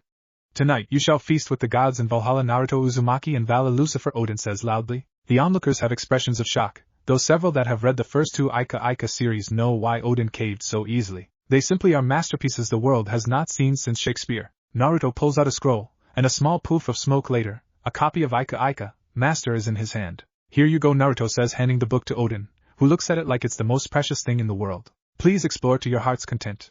Just don't go in any restricted area. The guards will tell you if it is. Be back here by 5, Odin says before he teleports away, eagerly to start his new book. Naruto and Vala look at each other, shrug, then walk out to explore the city of Asgard. They walk back into the throne room at exactly 5, to see Odin on his throne giggling perversely, while his two Valkyrie guards stand stoically on the step below. You are on time, excellent. Let us go to the Great Hall of Valhalla, where some of our bravest warriors reside, Odin says as he closes the book and puts it inside his robe. On his way down the steps, he smacks the ass of one of the guards, getting a small yelp from her. Laughing, he steps right next to Naruto and Vala, his guards making no movement towards them. Let us be off, he says as he uses a magic circle, which transports them to the front of hundreds of long tables, each full of warriors eating, drinking and laughing with one another. The one long table in front, facing all the others, is where the gods sit as they watch their warriors with pride. The walls and ceiling are a dark wood, while there are thousands of metal bowls that have fire coming out of the top, with its long shaft firmly in the ground. Welcome to Valhalla. The residence of the bravest warriors in all of Yggdrasil, Odin shouts, getting a thunderous roar in response. You may both sit at the god's table tonight, and eat with us, Odin says as he walks to his chair and pulls out his new book again. All around him are the major gods of the Norse pantheon, except one chair left empty. Taking Vala's hand, he says, Come on Vala-chan, let's go find us a seat. They walk down several chairs until they find two empty next to each other. They both sit down across from two goddesses, who are surprised at their appearance. You must be the two everyone is talking about. It is rare that we have visitors, and rarer still that Odin-sama invites them to Valhalla. Odin-sama must think very highly of the two of you, the goddess says. She has long blonde hair and purple eyes, with a figure fit for a goddess. It is certainly an honor to be here. My name is Uzumaki Naruto, and this is Vala Lucifer, Naruto says with a bright smile. Ah, where are my manners? My name is Sif, wife of Thor, and to my right is Shafa, Sif says. The woman to her right has chocolate-colored hair falling to her but with golden eyes, eyeing Naruto like he is the juiciest steak ever. Nice to meet you both. This place is amazing, Naruto says in awe. It certainly is. We will be here feasting for 7 days and nights. If you get tired, you simply retire to one of the rooms through the door behind us, or if you find someone you like, Shafa says with a devious smile. Naruto doesn't see it as he is too busy looking around. Now, come. Be a man and drink some mead, Sif says as she thrusts a mug into his hands. Naruto looks down at it before chugging it in one go, to the shock of Vala and the goddesses. One more please, Naruto says before belching, drawing laughs from the goddesses, several of the gods surrounding them. Vala watches as Naruto drinks yet another mug of mead, the sway in his step and the redness of his face clearly indicating that he is drunk. He once told her because of the QB he can't get drunk, so she doesn't know what to think. The fox is probably letting his host get drunk for his own amusement, Albion comments with a chuckle. A drunk Naruto is funny. Yeah, but a lot of people are crowding around Sensei now. He hasn't talked to me in a while, she says, pouting. You know, you could talk to some of the other people. I think that was one of the points for him doing this, Albion states. Well, I am nervous. I have never been around this many people. Sensei is also usually right by my side, Vala says to him. Warriors of Valhalla, Odin shouts, the entire place becoming silent. We have feasted for a night together. Now it is time for this month's annual battle to become Freya's champion. His spear, Gungnir, appears in his hand and he slams the butt of it against the ground. The landscape changes as the warriors are no longer at tables inside, but are rather outside with their preferred weapons in hand. The gods in their table are above them, ready to watch the countless thousands of warriors battle in a free-for-all. A battle? Her sensei's drunken voice shouts. Imma join, he says as he jumps down, using his wings to pull up out of a free fall at the very last second. Naruto, this is a no magic or chakra battle. Just pure weapons and physical strength, only. All these people have been blessed and have the strength and speed from medium class to upward devils. Also, if you die out there, you will die for real unlike them. Are you sure you want to join? Odin says as all the warriors stare at him. Vala watches on horrified, about to jump down and help him, before a hand lands on her shoulder. Sif shakes her head and squeezes her shoulder tighter, not allowing her to join. She doesn't want to see this young girl die, and she thinks that the blonde wouldn't want that either. Naruto stands up a little straighter, his redness from his drunkenness going away and his eyes becoming sharper. I definitely want to Arogigi, he yells before in a puff of smoke, Kubikuribocho appears in his hands. He swings it around easily, while all the warriors look on impressed and awed by the sword. This is the perfect test for my kenjutsu. He continues. Hey Vala-chan. Watch your sensei win this thing, okay, Naruto says with a grin. She gives him a firm nod, with tears in her eyes. She doesn't want to lose him. Relax, hatchling. He isn't going to die, and if it comes to it he will use his magic/chakra to get out even if he has to forfeit, Albion says with a shrug. His words comforted Vala a little and she is determined to watch him the entire way. A magic circle appears underneath Naruto, and it changes his uniform to what he wears during training, orange and black jacket and pants, with black sandals and his headband on his head. Come on Arogigi, let's go, Naruto shouts, getting a chuckle from Odin. Begin! He shouts and the field instantly becomes full of clashes. Are you worried for your sensei? Sif asks softly. Vala nods her head as she watches him battle a huge Viking with an axe and shield. Naruto nimbly dodges the axe swipe and retaliates by bringing Kubikuribocho around in a vicious slice. The Viking raises his shield and the sword bites deeply into it. Naruto pulls it out and deflects the axe strike, this time getting to the side of the Viking and swinging Kubikuribocho hard, nearly cleaving the man in half. He dodges a sword strike coming at his back, before delivering an overhead swing that breaks the woman's sword in half and splits her in two. Yes, she whispers. I know that he is very strong, but I can't help but worry, she admits. You know, my fool of a husband is a battle freak, and even though he is extremely strong, I can't help but worry too. You just have to trust in them that they will get back to you, alright, Sif says a little sadly. Her husband is somewhere in the 9 realms fighting Odin knows what right now. Come. Let us return to the feast and watch your sensei win this, Sif says as she offers her hand. Vala takes her hand and walks back to the table, though she keeps glancing over her shoulder at the orange speck in the middle of all the rest. It's been an entire day and the battle still isn't done, but it's about to end. There are 10 people left as the gods and Vala watch on intently. Apparently, these 10 are the ones that win it the most often. Naruto eyes down his opponent, Bjorn, if she remembers correctly what Shafn told her, who has an axe and a metal shield. Both Naruto and Bjorn are breathing heavily with scratches all over.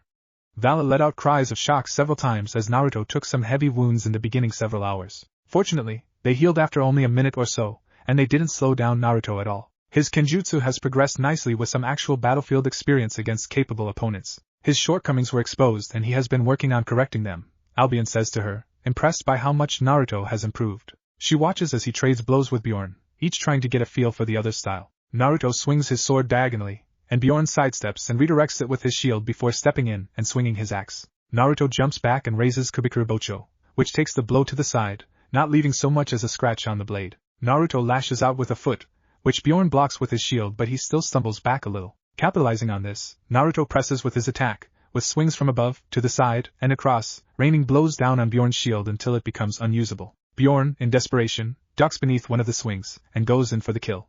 Naruto, however, parries with the sword and strikes him down as he goes past Bjorn. He gives a tired smile up to her and winks as he is covered in blood and gore. He takes Kubikuribocho, and seeing a battle happening 20 yards away, throws it, spinning horizontally, and it cleaves the woman in two. Naruto runs over, and dodging some strikes of his new opponent, delivers a punishing kick to the man's kneecap, destroying it. He walks over and picks up Kubikuribocho before he quickly makes work on his injured opponent. Well, it looks like your sensei might win this after all, Sif says with a smile on her face. Still, I think another battle might just be beginning, she continues as she looks over to some of the goddesses. The blushes on their faces as they look down at the whiskered blonde with lust shining in their eyes bodes well for Naruto. Your sensei sure is a lucky man, one of the gods that she has met, Honer says with a rueful chuckle. Vala smiles awkwardly, not really sure what to say to that. Finally, the battle of thousands has become a battle of two. Naruto stares down his opponent, who is a whopping 6 feet 7 inches and easily 285 pounds of pure muscle with a giant shield and axe as his weapons. He sprints at Naruto, shield and axe at the ready, determined to kill the blonde. He attempts to shield bash Naruto, but only hits air. Naruto tries to take advantage and hit his side, but his opponent's quick reactions block it, and he swings his axe downward. Naruto deflects it, and counterattacks, leaving a gash on the man's arm. The giant of a man backs up and studies his prey more intently. Naruto, however, just wants to get this over with, so he goes on an all-out assault. Swinging faster than he had before, he slowly, but surely chips away at the strong defense his opponent is showing. He leaves numerous cuts all across the man's body and his Kubikuribocho sings for more blood. Not wanting to be outdone, the man pushes Naruto back just as Kubikuribocho hits his shield and tries to lop of Naruto's head. Naruto narrowly dodges, sweat pouring down his forehead as he snarls and increases his attacks even more. His opponent, now fully on the defensive, only weathered the strong attacks for a minute more before one broke through his guard and caught him deeply in the side. After that, it simply was a matter of Naruto disposing of him. Odin strikes the butt of his spear once more on the ground and all the dead rise up and they appear back in the long hall, with tables full of food and mead. Uzumaki Naruto, you have come into our home and pitted yourself against the finest souls in Valhalla, with nothing more than your physical power and skill. The gods of the Aesir and Vanir stand in admiration of your accomplishments, and welcome you as if you are one of us.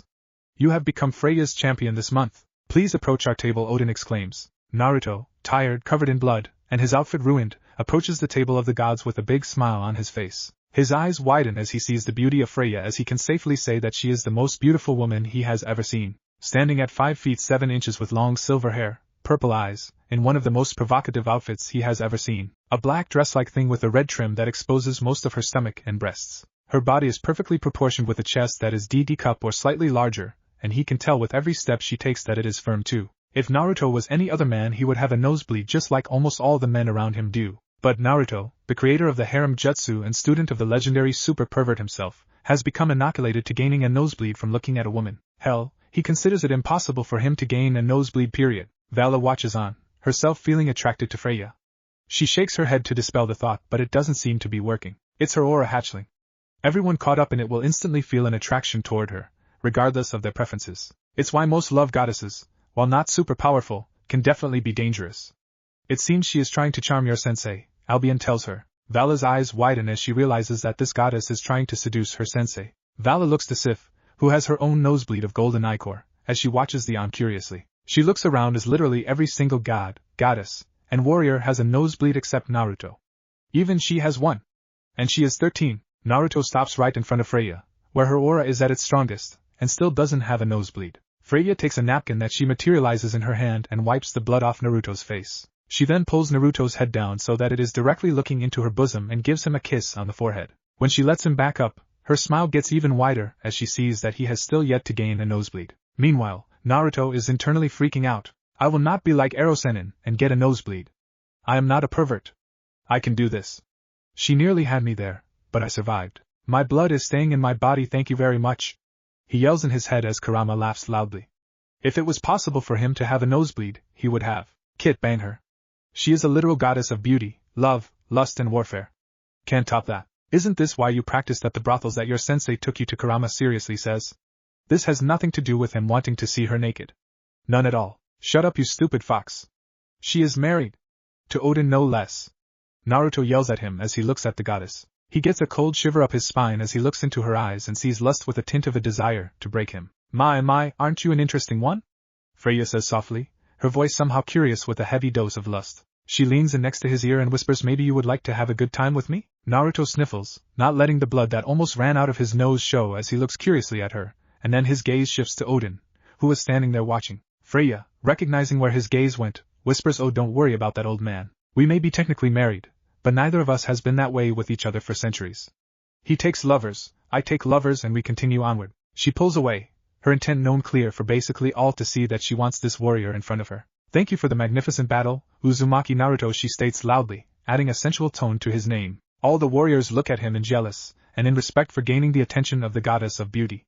Interestingly, the gods and goddesses look on in pity. Why do you all look at sensei like that? Valid questions. Because dear, Freya's favorite pastime is to break young men and then discard them like yesterday's trash, Shafa says sadly. As a love goddess, she can understand the desire of Freya, but strives to not do such a thing to her own lovers. Yeah, I am sorry, kid, but your sensei is screwed. Freya is insatiable. She will hound after him until she takes everything and then leaves an empty husk of a man. It's why no male god will be with her anymore. It can take them decades to get over it. Only Odin has been able to resist, and that's because of his power and his other wife Frigg. They also haven't lain together in nearly 600 years, Honor says. Let the feast begin. Odin announces and a great clamor erupts. None of the warriors hold grudges from the battle, as each fought with their absolute best. With attention is no longer on Freya and Naruto, the former drags the latter away by his hand. Vala, heeding the words of the gods and goddesses, runs after them. She rushes into door behind the table of the gods and grabs Naruto's hand just as he was about to enter a bedroom with Freya. The goddess looks down at the little girl with an amused smile on her face. Sensei, Vala pleads, something she hasn't once done before, making her puppy eyes no jutsu a critical hit. Please come back to the party with me. You have to be hungry after the battle, right?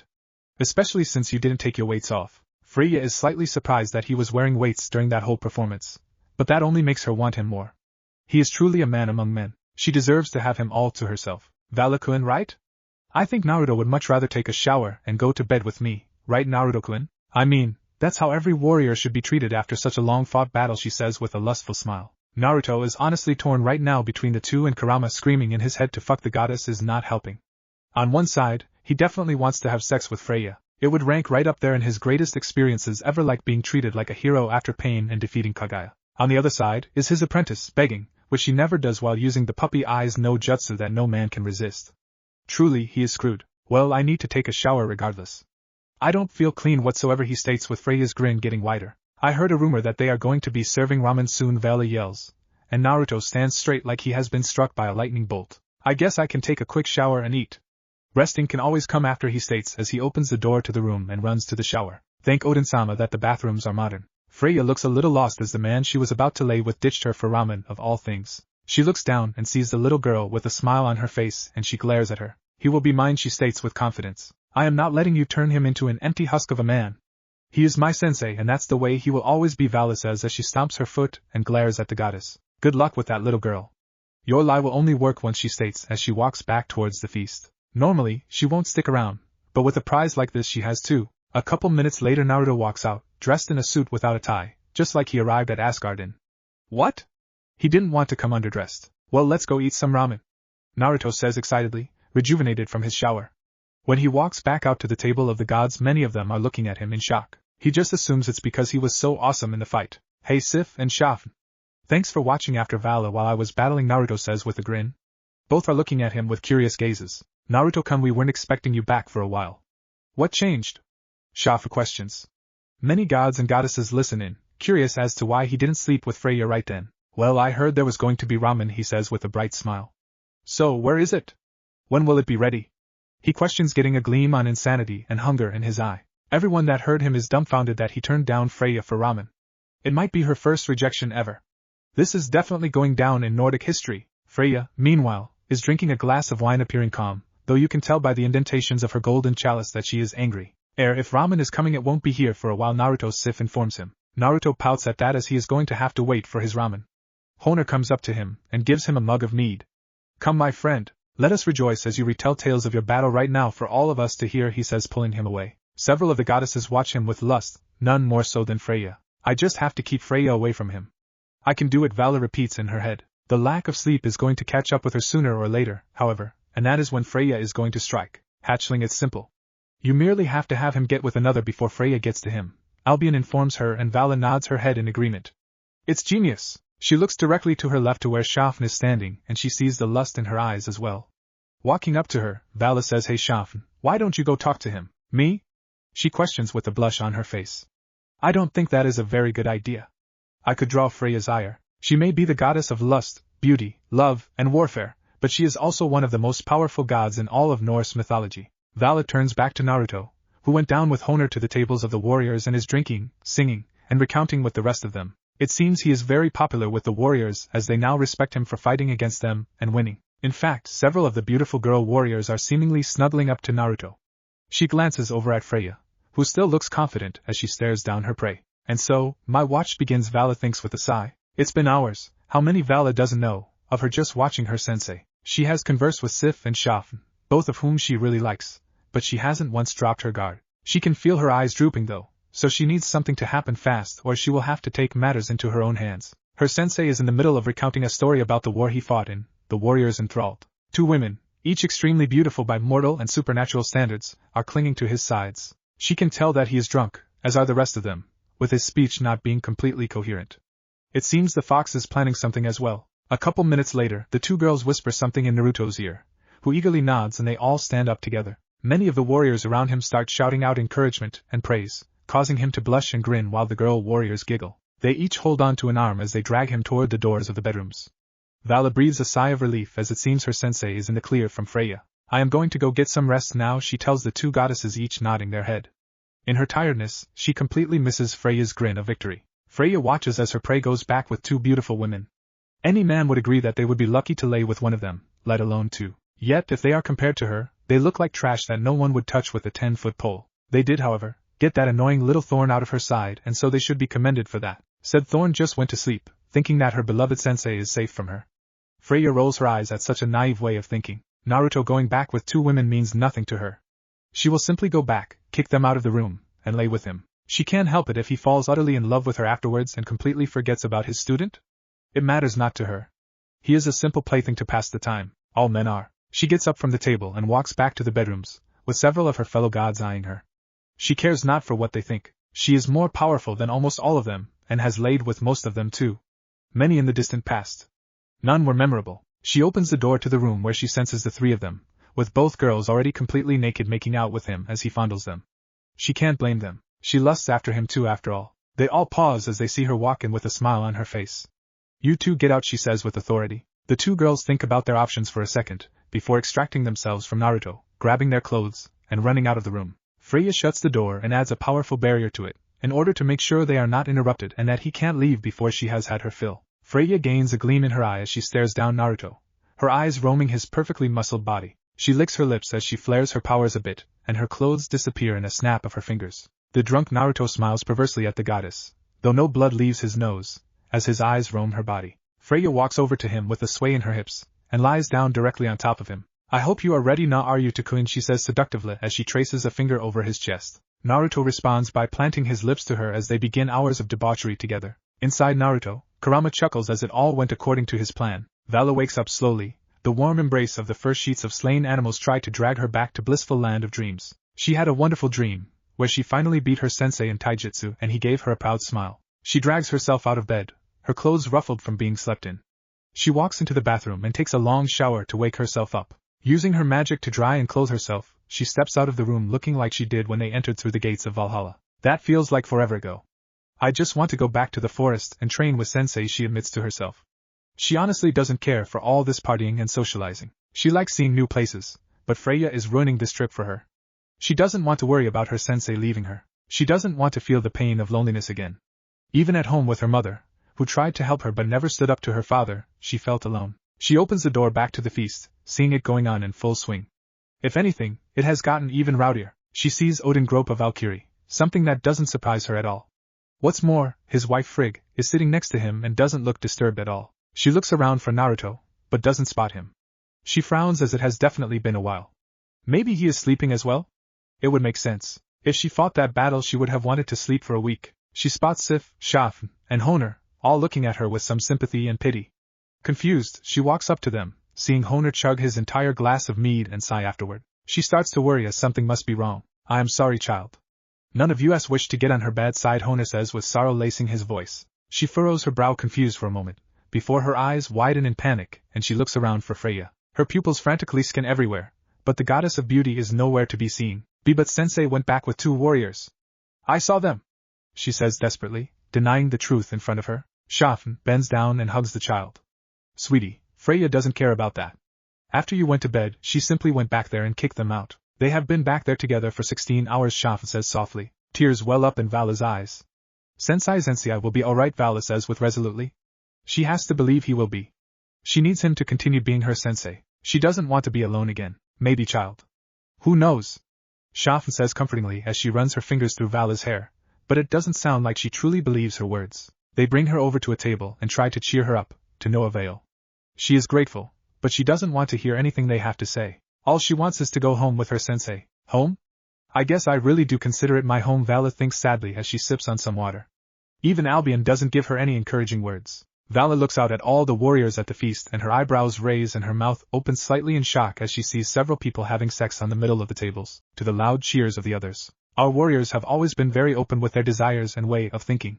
It is much different than the way of the world now, Sif says beside her. I really don't know much about the world, Vala says as she turns to Sif, who looks on at the display with a bit of a blush. Well, with the spread of the Christianity-Jewish-Muslim faction, many of the sexual liberties found in other societies was extinguished. Their God and angels believe having sex should only happen in loving, married couples, and the church ruthlessly squashed any other way of thinking, Shafn informs her. Not to mention how they ruthlessly cut down our followers, burned our shrines, and forced their way of life on them, Sif says with some anger. None of the factions opposed as the biblical God is extremely strong, more so than almost any of the other gods, and his angels are no joke either. We didn't make alliances with the fallen and devil factions either, as they also didn't oppose what the church was doing. More territory for them operate in, Honor adds in. Yes, my husband truly wanted to go to war with them, but Odin forbade it. It was a tense time, Sif says. It's why we don't openly talk to other factions, Shafn finishes. Vala is fascinated by what they are telling her, so much so that she forgets about her sensei for a bit. She looks back at the warriors in the heat of passion, and a slight blush creeps onto her face. The door behind the table of the gods opens, and all the gods and goddesses are shocked at what they are seeing. Naruto looking tired, but with a huge smile on his face and a confident swagger in his step. Sensei Vala screams as she runs toward him and hugs him with tears running down her face. Naruto, slightly confused, asks what's wrong, Vala-chan. 2th thought that you might have left me, she says with sobs. Naruto ruffles her hair and says you don't have to worry about that, my apprentice. I promise to protect you and not leave you alone, right? She nods her head, which is still buried into his stomach. Naruto looks up and still sees the shocked faces on the crowd. He picks up whispers of conversation. Impossible. His strength of will. How much power. Numerous murmurings of the same thing come from all of them, and many of the women look at him with lust in their eyes. Honestly, it reminds him of when he gained fangirls and is slightly freaking him out. Naruto walks over to the goddesses he met before, with Vala not letting go of his arm. He thinks her reaction is a little extreme. I mean, he only left for a bit. It isn't like he disappeared for weeks. As he approaches, he sees Honor looking at him in a bit of awe, Shafn sporting a major blush, and Sif just has a surprised look on her face. So, anyone want to tell me what this is all about? He questions with a laugh. Seriously, some of the gazes are starting to weird him out. You slept with Freya, Honor says. Vala grips him harder after she hears that. So? Naruto questions with a frown. Dude, you slept with Freya? He just says louder. Naruto-kun, Shafn says, drawing his attention toward her, and her face turns redder. Sleeping with Freya almost always means that you become completely charmed by her. It's like her aura, only 100x more powerful.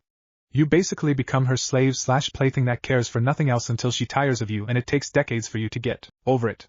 It's why Vala thought you were going to leave her. It takes someone of immense willpower and strength to not fall under her charms, or if they do, to pull themselves out. Even Odin, the man who was able to understand the runes of the fates through sheer willpower, was not able to completely pull himself out for a while. Naruto is shocked by the information.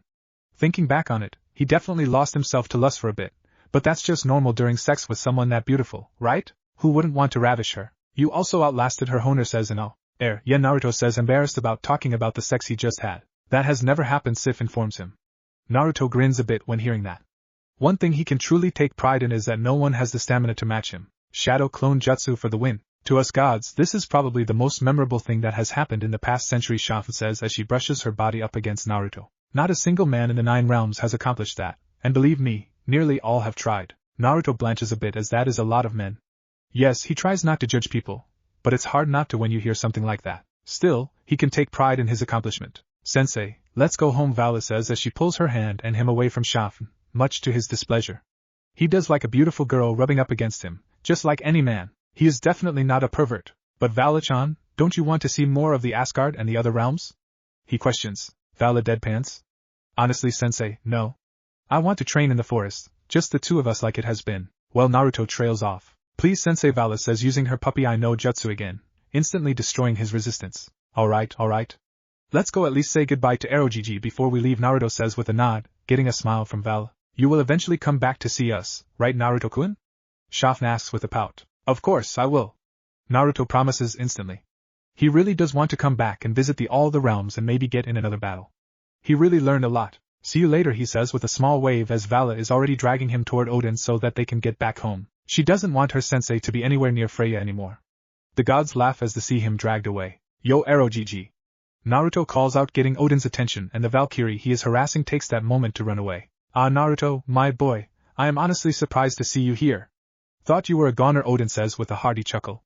Naruto blushes a bit in embarrassment. Yeah, sorry about that, Erogigi, Naruto says, hoping the All-Father isn't mad about him banging his wife. Odin waves his concerns away. It is a marriage in name only now. Nothing to be worried about. What do you think of Valhalla? He asks. It's awesome. Definitely a place I would want to go if I died, Naruto says honestly.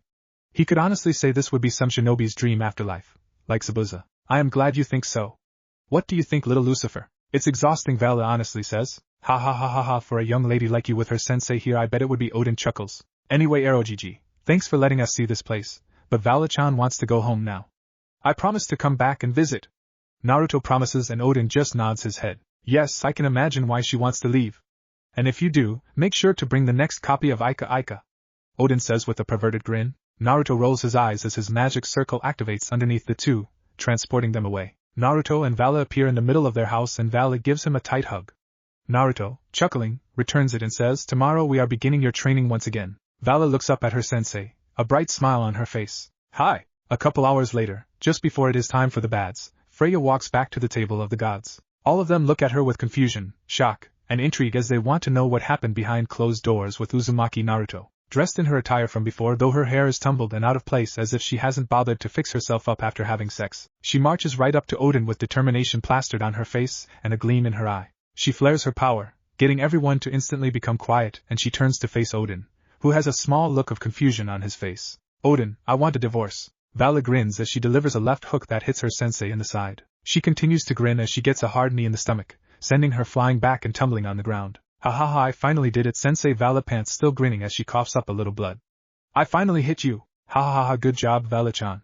You honestly caught me off guard there, which is an extremely hard thing to do, Naruto says, smiling as he proudly looks down at the 13-year-old on the ground with bruises all over her. If someone saw Vala walking down the street they would probably think she is being horribly abused. Vala pulls herself up off the ground, wiping the blood away from her mouth as she still grins victoriously. It's been several months since they went to visit the Norse pantheon, and she has been trying hard ever since. Every time her sensei brings up potentially going somewhere to travel, she has pleaded to stay and train. She doesn't want another Freya incident. He is my sensei. Mine. Vala thinks to herself as she looks at him. I think we should call it a day on that note, Vala-chan. Naruto says, and she gives him a tired nod. She trudges her way back to their house, too tired to make any conversation with her sensei.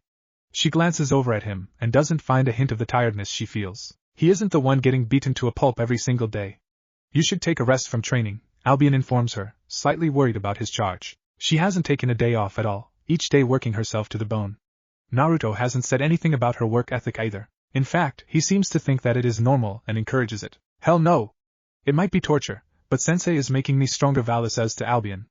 Albion rolls his eyes from inside the gear at this girl's stubbornness. She must have picked it up from Naruto. Listen, why don't you ask Naruto to take you shopping tomorrow? Most of your clothes have been destroyed in training, even with the reinforcement seals Naruto has put on them, and your body has been growing, Albion suggests. Vala reaches her room and strips, wanting to immediately hop in the shower. She looks at herself in the mirror, disregarding all the bruises and scars on her body. It seems she has hit puberty, as her once flat chest is now starting to bud into small breasts, and she has had her first period 2 months ago. When she told Naruto, he went so red in the face and stammered out that he would buy some feminine hygiene products for her. She honestly doesn't know how he can be so squeamish talking about such things, yet totally fine with pretty much everything else. That is true, plus, I still would be with Sensei. I guess I can do that, Vala says, and Albion sighs in relief. Vala may become his most powerful host ever, but she definitely needs more balance. As she is in the shower, she starts using magic to start healing her bruises. She isn't great at healing magic, but her sensei insists on her learning it. The black and blue spots soon fade, leaving her skin a nice milky white. She gets out of the shower feeling refreshed, dresses, and drags herself downstairs for food. She sees her sensei making ramen and several different vegetables. He told her once that he only makes those to not stunt her growth. Sensei, she calls out to him, getting a questioning hum in return. Can you take me shopping tomorrow for new clothes? Sure. That sounds like fun. And it looks like you healed yourself. Good. I don't want people to think I beat you, Naruto says as he continues to cook. But you do, Sensei, Vala deadpants. You know what I mean. Naruto nervously chuckles out. Vala rolls her eyes, but has a small smile on her face. The next morning Naruto and Vala set out, not before Naruto creates his usual 1,000 clones to practice. Lately his clones have been working on Kenjutsu, the fire version of his Raisin Shuriken, which is almost complete, learning different fire jutsus, and a squad that are just experimenting with different things like creating new jutsus and seals. He personally has been working on hand seal speed as it is atrocious, magic, and Goken. Vala is still only working on taijutsu, battle awareness, and her magic. No sacred gear training. Naruto believes it should be her trump card, not the thing she relies on to win. He'd say that her taijutsu is around mid-chunin level, which after only a year is amazing progress. Battle awareness is a work in progress still, as she can get tunnel vision on her opponent. It's a tough thing to develop, though pain is steadily making her become better. Magic-wise, he has no real clue as he has no basis, but he thinks she is doing well. Naruto and Vala hop into Naruto's car, an orange Lamborghini. Does he need one? Certainly not. Does it look awesome? Hell yes. He eventually wants to get a red spiral painted on the hood. This is also his second time driving it, but it's really easy once you get the hang of it. Sensei, do we have to drive? Vala asks as it is an hour drive to Berlin. She'd rather just teleport. Of course, Vala-chan. We need to blend in and humans drive cars, Naruto says with a smile. You just want to drive again, Vala accuses. Yup. They hop in and Naruto guns it, taking around 30 minutes to get onto a highway, and Naruto goes nearly 150 miles per hour, weaving in and out of traffic. Vala, meanwhile, is just listening to music and relaxing. As they pull into Berlin and park on the street, many people are pointing at them and commenting on how amazing their car is. Vala tries to fix her hair as the wind made it wild, while Naruto takes all the attention in stride with a wide grin on his face. As they walk down the street to several stores, either notices a bat familiar high above spot them. Sensei, does this look good on me? Vala asks as she comes out of the dressing room. She has on dark skinny jeans and a maroon shirt that flatters her well. Naruto gives her a once-over and nods. Yes, but I thought we were getting training clothes? Naruto asks. Well, I thought I could buy some other clothes as well. The others are getting small too, Vala says and looks at him pleadingly. Vala, get whatever you want. You know money isn't a problem, Naruto says with a wave of his hand. He looks back down at a magazine that goes on about celebrities. He really doesn't care about it, but he is so bored. Shopping is such a chore to him. After they exit this store, Naruto finds himself holding 7 shopping bags and they just started. He clearly needs to use magic to send these back to the house. They start walking down the street to another store, with Vala walking as close to him as possible. Kit Kurama says. Yeah, I know Kurama. That guy looked like he was watching us, Naruto says as he continues to walk, acting like nothing is wrong. He expands his senses, trying to feel for anything supernatural, and he feels the signature of a devil. Naruto grabs Vala's hand, confusing her, and starts walking away from the stores. Sensei, we have unexpected company, Naruto says evenly. Vala's eyes widen and almost tries to look around before her training kicks in. She expands her senses and continues to walk normally. She finds the person Naruto is talking about, and she can feel he definitely has a decent amount of magical reserves. Naruto eventually takes her to a park and creates a simple magical barrier to keep humans out of the park and to make all electronics go dark. Naruto and Vala turn around to face the man behind him. Ho ho, so you sense me. Still, I'd expect nothing less from the stray of the Leviathan, the man says, complimenting him. So, what do you want? Naruto asks. Well, I am a stray devil hunter, and you are one of the biggest fish on the market, the man says, shrugging. The council, embarrassed that a peerage member ran away from a Mao, labeled you an SS-class stray and is offering a huge bounty for your head. So, I am here to collect. Naruto's eyebrows raise. Oh, SS-class, huh? You know, where I am from, people with that classification had a runaway on-site order attached to it. What makes you so confident? Simple. I am not alone, he says, and 20 magic circles appear. 20 other devils appear in front of them with cocky sneers on their faces. Vala tenses, anger radiating off of her. How dare they talk about taking her sensei away from her? He is hers. She will kill anyone who tries. Naruto, on the other hand, isn't disturbed at all.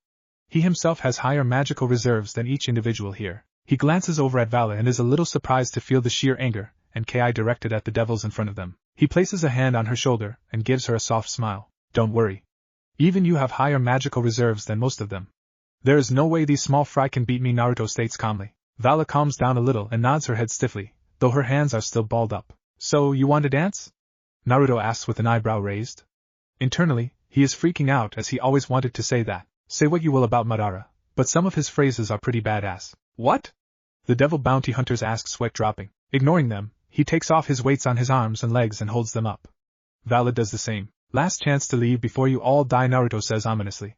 Some of the devils start sweating as the pressure he is exerting is affecting them. Still, the reward is too great to run away from. Alright, Naruto says and drops his weights, creating 2 craters and dust flies up. Vala does the same and in movements so fast that none of the devils can see. He appears in front of the leader, and punches his head with such force that it breaks his neck and he dies instantly. Every devil is wide-eyed, unbelieving of what they just saw. Vala soon follows her sensei's lead, though at a speed not nearly as fast, and starts fighting one of them. They engage in hand-to-hand combat for a bit, Vala's superior and unfamiliar technique allowing her to compete with the older devil's brute strength. She lands several good hits in the stomach and knee, only getting hit once in the side. Her opponent backs up and creates a magic circle in front of him, sending lightning at Vala. She simply creates a magical barrier in front of her, before sending an overwhelming amount of fire back at him. Eyes widened, the devil hastily erects his own barrier, barely holding off the fire, but he can feel the heat. Vala, not fazed at all by him blocking her magic, creates another magic circle before her eyes widen and she immediately jumps out of the way. Not a moment too soon either, as an earth spike that would have skewered her appears at her last position. Scowling, she creates 2 magic circles, one on each hand, and sends a massive fire dragon, something she created by seeing Naruto's jutsu, at her original opponent, and sends lightning the other. Her first opponent smirks as this should be easy now and flies out of the way of the dragon. His eyes widen as the dragon follows him. He takes hasty evasive maneuvers before sending a large amount of water at the dragon, extinguishing it. He then sends arrows of demonic magic at the girl, trying to take advantage of her attention being focused on her other opponent. Vala dodges the arrows, just barely, and she needs to get her 2 opponents both in front of her. One behind and in front of her is not ideal. She quickly runs a bit away, creating a magical barrier protecting herself from another lightning strike. Now that she can see both her opponents, that conveniently grouped together back on the ground. Idiots. Vala creates another fire dragon, this one larger than the last, and sends it flying at them. The devils decide to both create a magical wall and the fire dragon cracks it, but ultimately doesn't get through. How much magical energy does this little girl have? One of them shouts. He can feel that most of his reserves are already gone. Vala this time rushes them, throwing several fireballs while dodging some lightning. She is getting increasingly frustrated that she hasn't ended the fight already. Her sensei trained her better than this. The fireballs are dodged as the devils take to the sky. She unleashes her own wings, the 6 devil wings shocking her opponents, and they falter for a split second. Vala shoots lightning this time. She isn't as strong with it as fire, and it connects with one of them.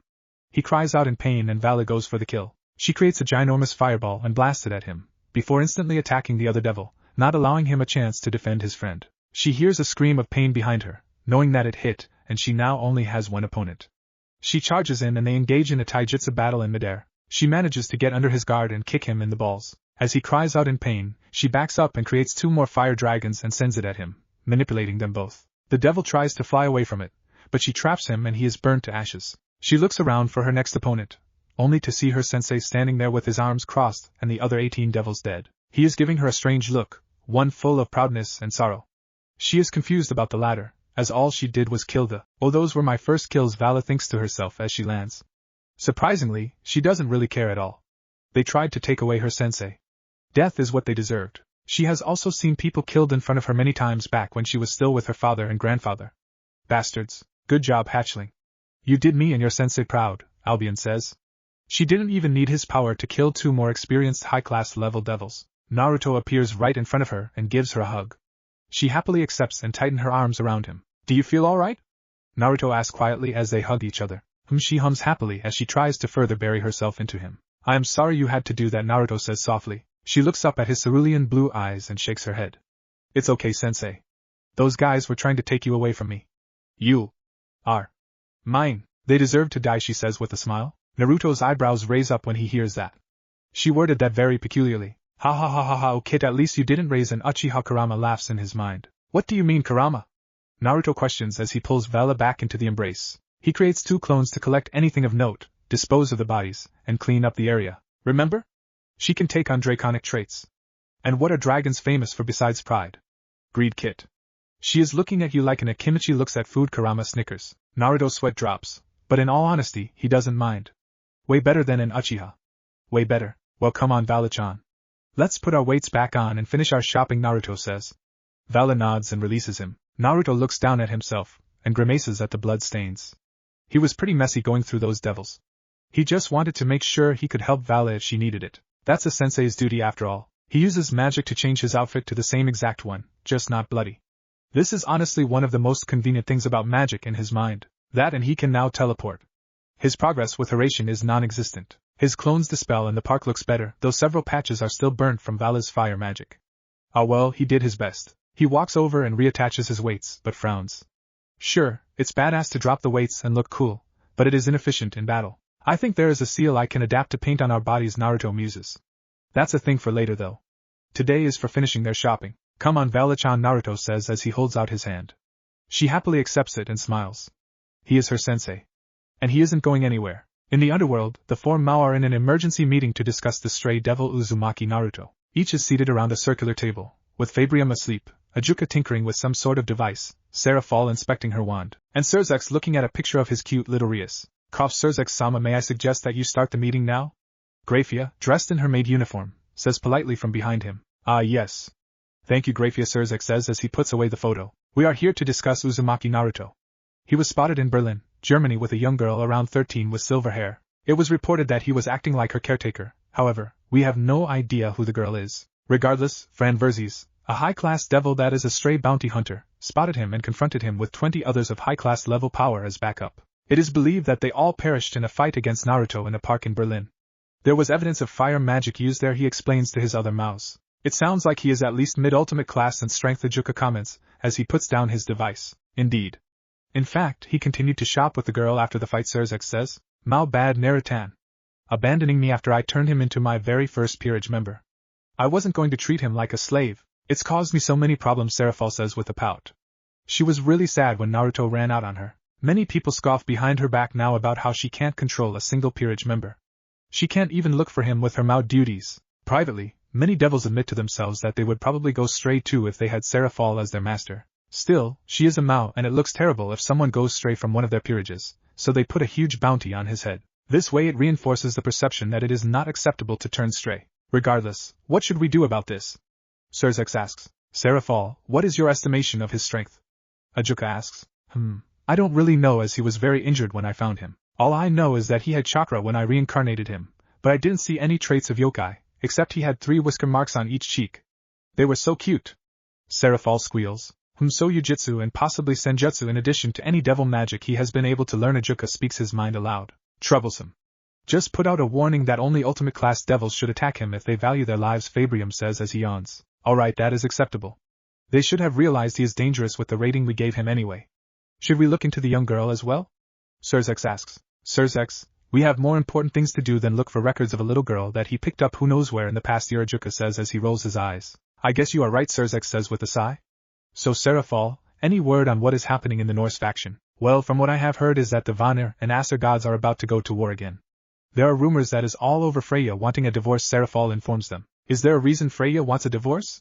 They have been married for over millennia and I have heard it's a marriage in name only now, Surzex asks. Apparently, it's over a man.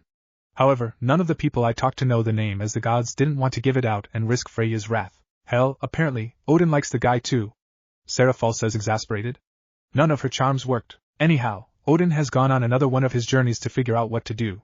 He has 15 more days to give his answer or else war starts anew. This is causing waves across all the factions, most preparing for war themselves to pick up the pieces. Seraphal finishes with a sigh. Seriously, what kind of guy would make Freya act like this? Seraphal heard she was a slut of the highest order, and only considered men as playthings. Well, that is certainly troubling. At least they still have time to rectify it. Maybe we should prepare our own forces? Surzex wonders out loud. He doesn't want another war, but it would be wise to prepare for one. Ajuka scoffs. We don't need to get into that shit show should it happen. Let the others fight over it, he tells his best friend. Seraphal nods her head in agreement. They all look over to see Fabrium snoring loudly. Everyone develops a large sweat drop at just how easily he can fall asleep. Well, I think that covers everything. We will inform the council of our decisions tomorrow, Surzex says, and they all teleport out of the room, back to their respective domains. Odin is stupefied. Having been around for millennia and constantly pursuing new knowledge, as well as women, he thought he knew everything to come. His sacrifice of his eye to Mimir to drink from the well of Erd in order to gain wisdom beyond all others, along with stabbing himself with his spear and hanging off the branch of Yggdrasil for 9 days and nights to be able to understand the primordial runes, made him confident in the future, of how Ragnarok will come and he will be one day killed by Fenrir if they don't fight with any other faction. Now, he isn't so sure. His wife Freya wants a divorce, something he never saw coming. All because of a devil. However, said devil is the Toad Sage, so he can't hate him. Besides, he highly doubts the poor Sob even knows what he caused. He'll certainly end up getting more than he bargained for. Nevertheless, this shouldn't be happening. He said as much, and Freya threatened war with him if he doesn't give in. His side will win, as Thor is much stronger than either him or Freya, but it would be a costly, bloody battle. For the first time in millennia he isn't sure what to do. The fate of the Norse faction is up in the air. Why can't life go back to being simple when my biggest concern is what brothel I was going to visit? Odin complains to himself as he climbs down the side of Yggdrasil. His hands tightly grip the outer bark as he lowers himself down careful. One cannot reach the home of the Norn and receive advice without experiencing great hardship. Finally, after 13 days of climbing down Yggdrasil, Odin touches his feet against the soft ground and sees a mist covering the floor. Nearly completely dark, his soul eye takes a couple minutes to adjust. He walks forward cautiously as one doesn't tread lightly on the home of the Norns. They could kill him if they so desired. In front of him he sees the small shrine that he built for Mimir. With a weary smile, he walks up to it to see the preserved head open his eyes. It has been a long time since you have last visited this place, Odin the head says as he takes in the tired visage of the god. Indeed, Mimir, it has. I am afraid I am in need of some counseling, Odin says as his eye floats over to the well of Erd, something Mimir notices. You know you may drink from it once more for the original price, Mimir says to Odin. For my other eye? Odin says as he strokes his beard. No, Odin. The original offer, Mimir emphasizes. Odin pales and his hands instinctively cover his groin. Not a chance am I becoming a eunuch. There are even things I won't do for knowledge, Odin vehemently yells. Ha ha ha ha ha, it was worth a shot, Mimir chuckles to himself. The knowledge I seek can't be found in the well, my friend. I must confront the Norns and ask for their advice, Odin grimly says. They may ask for more than me. Must you go to them? Mimir questions. Yes. Freya's decision goes against Ragnarok. I must know if the future has changed and what to do. Do I allow this divorce to happen? Odin sighs. I have heard shouting and bickering coming from them recently. It awoke me from my long slumber, as I thought someone else had traveled down here to make a deal with me, Mimir informs him. No one else wishes to lose an eye. Those fools. I'll see you around, Mimir, Odin says as he walks away from the bodiless giant. Not 5 minutes later, true to Mimir's words, he can hear the bickering and griping of the Norns coming from a grove of roots in front of him. Stupid string. We should burn it. Tie the others around it? Odin's eyebrow raises in surprise. He has never known the Norns to be the sort to be out of sorts. He clears his throat as he approaches and they immediately quiet down. Out of the roots walks a beautiful older woman whose golden hair falls down past her shoulders and her beautiful face is set in an unhappy frown. Why have you come here, traveler? The Norn questions as she looks at the All-Father with a hint of irritation. Wise Norns, I have come to seek your advice. My wife Freya wants to divorce me, but I had not seen nor heard such a thing in the tales before Ragnarok. If I don't divorce her, she will declare war on the Asgard gods. What should I do? Odin questions. How the fuck should I know? The Norn yells and throws her hands up in exasperation and anger. We were all minding our business, weaving the fates of gods and men, when all the strings untangled. All of them. What do we find to be the cause of this? A never-before-seen orange string. Odin's eyes widen at seeing the usually all-seeing and calm Norn blow her gasket at his question.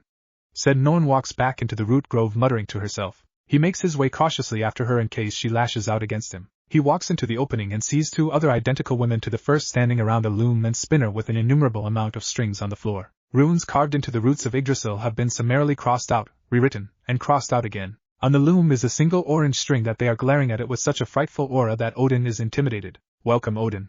Please excuse our sister's behavior. She is not herself right now.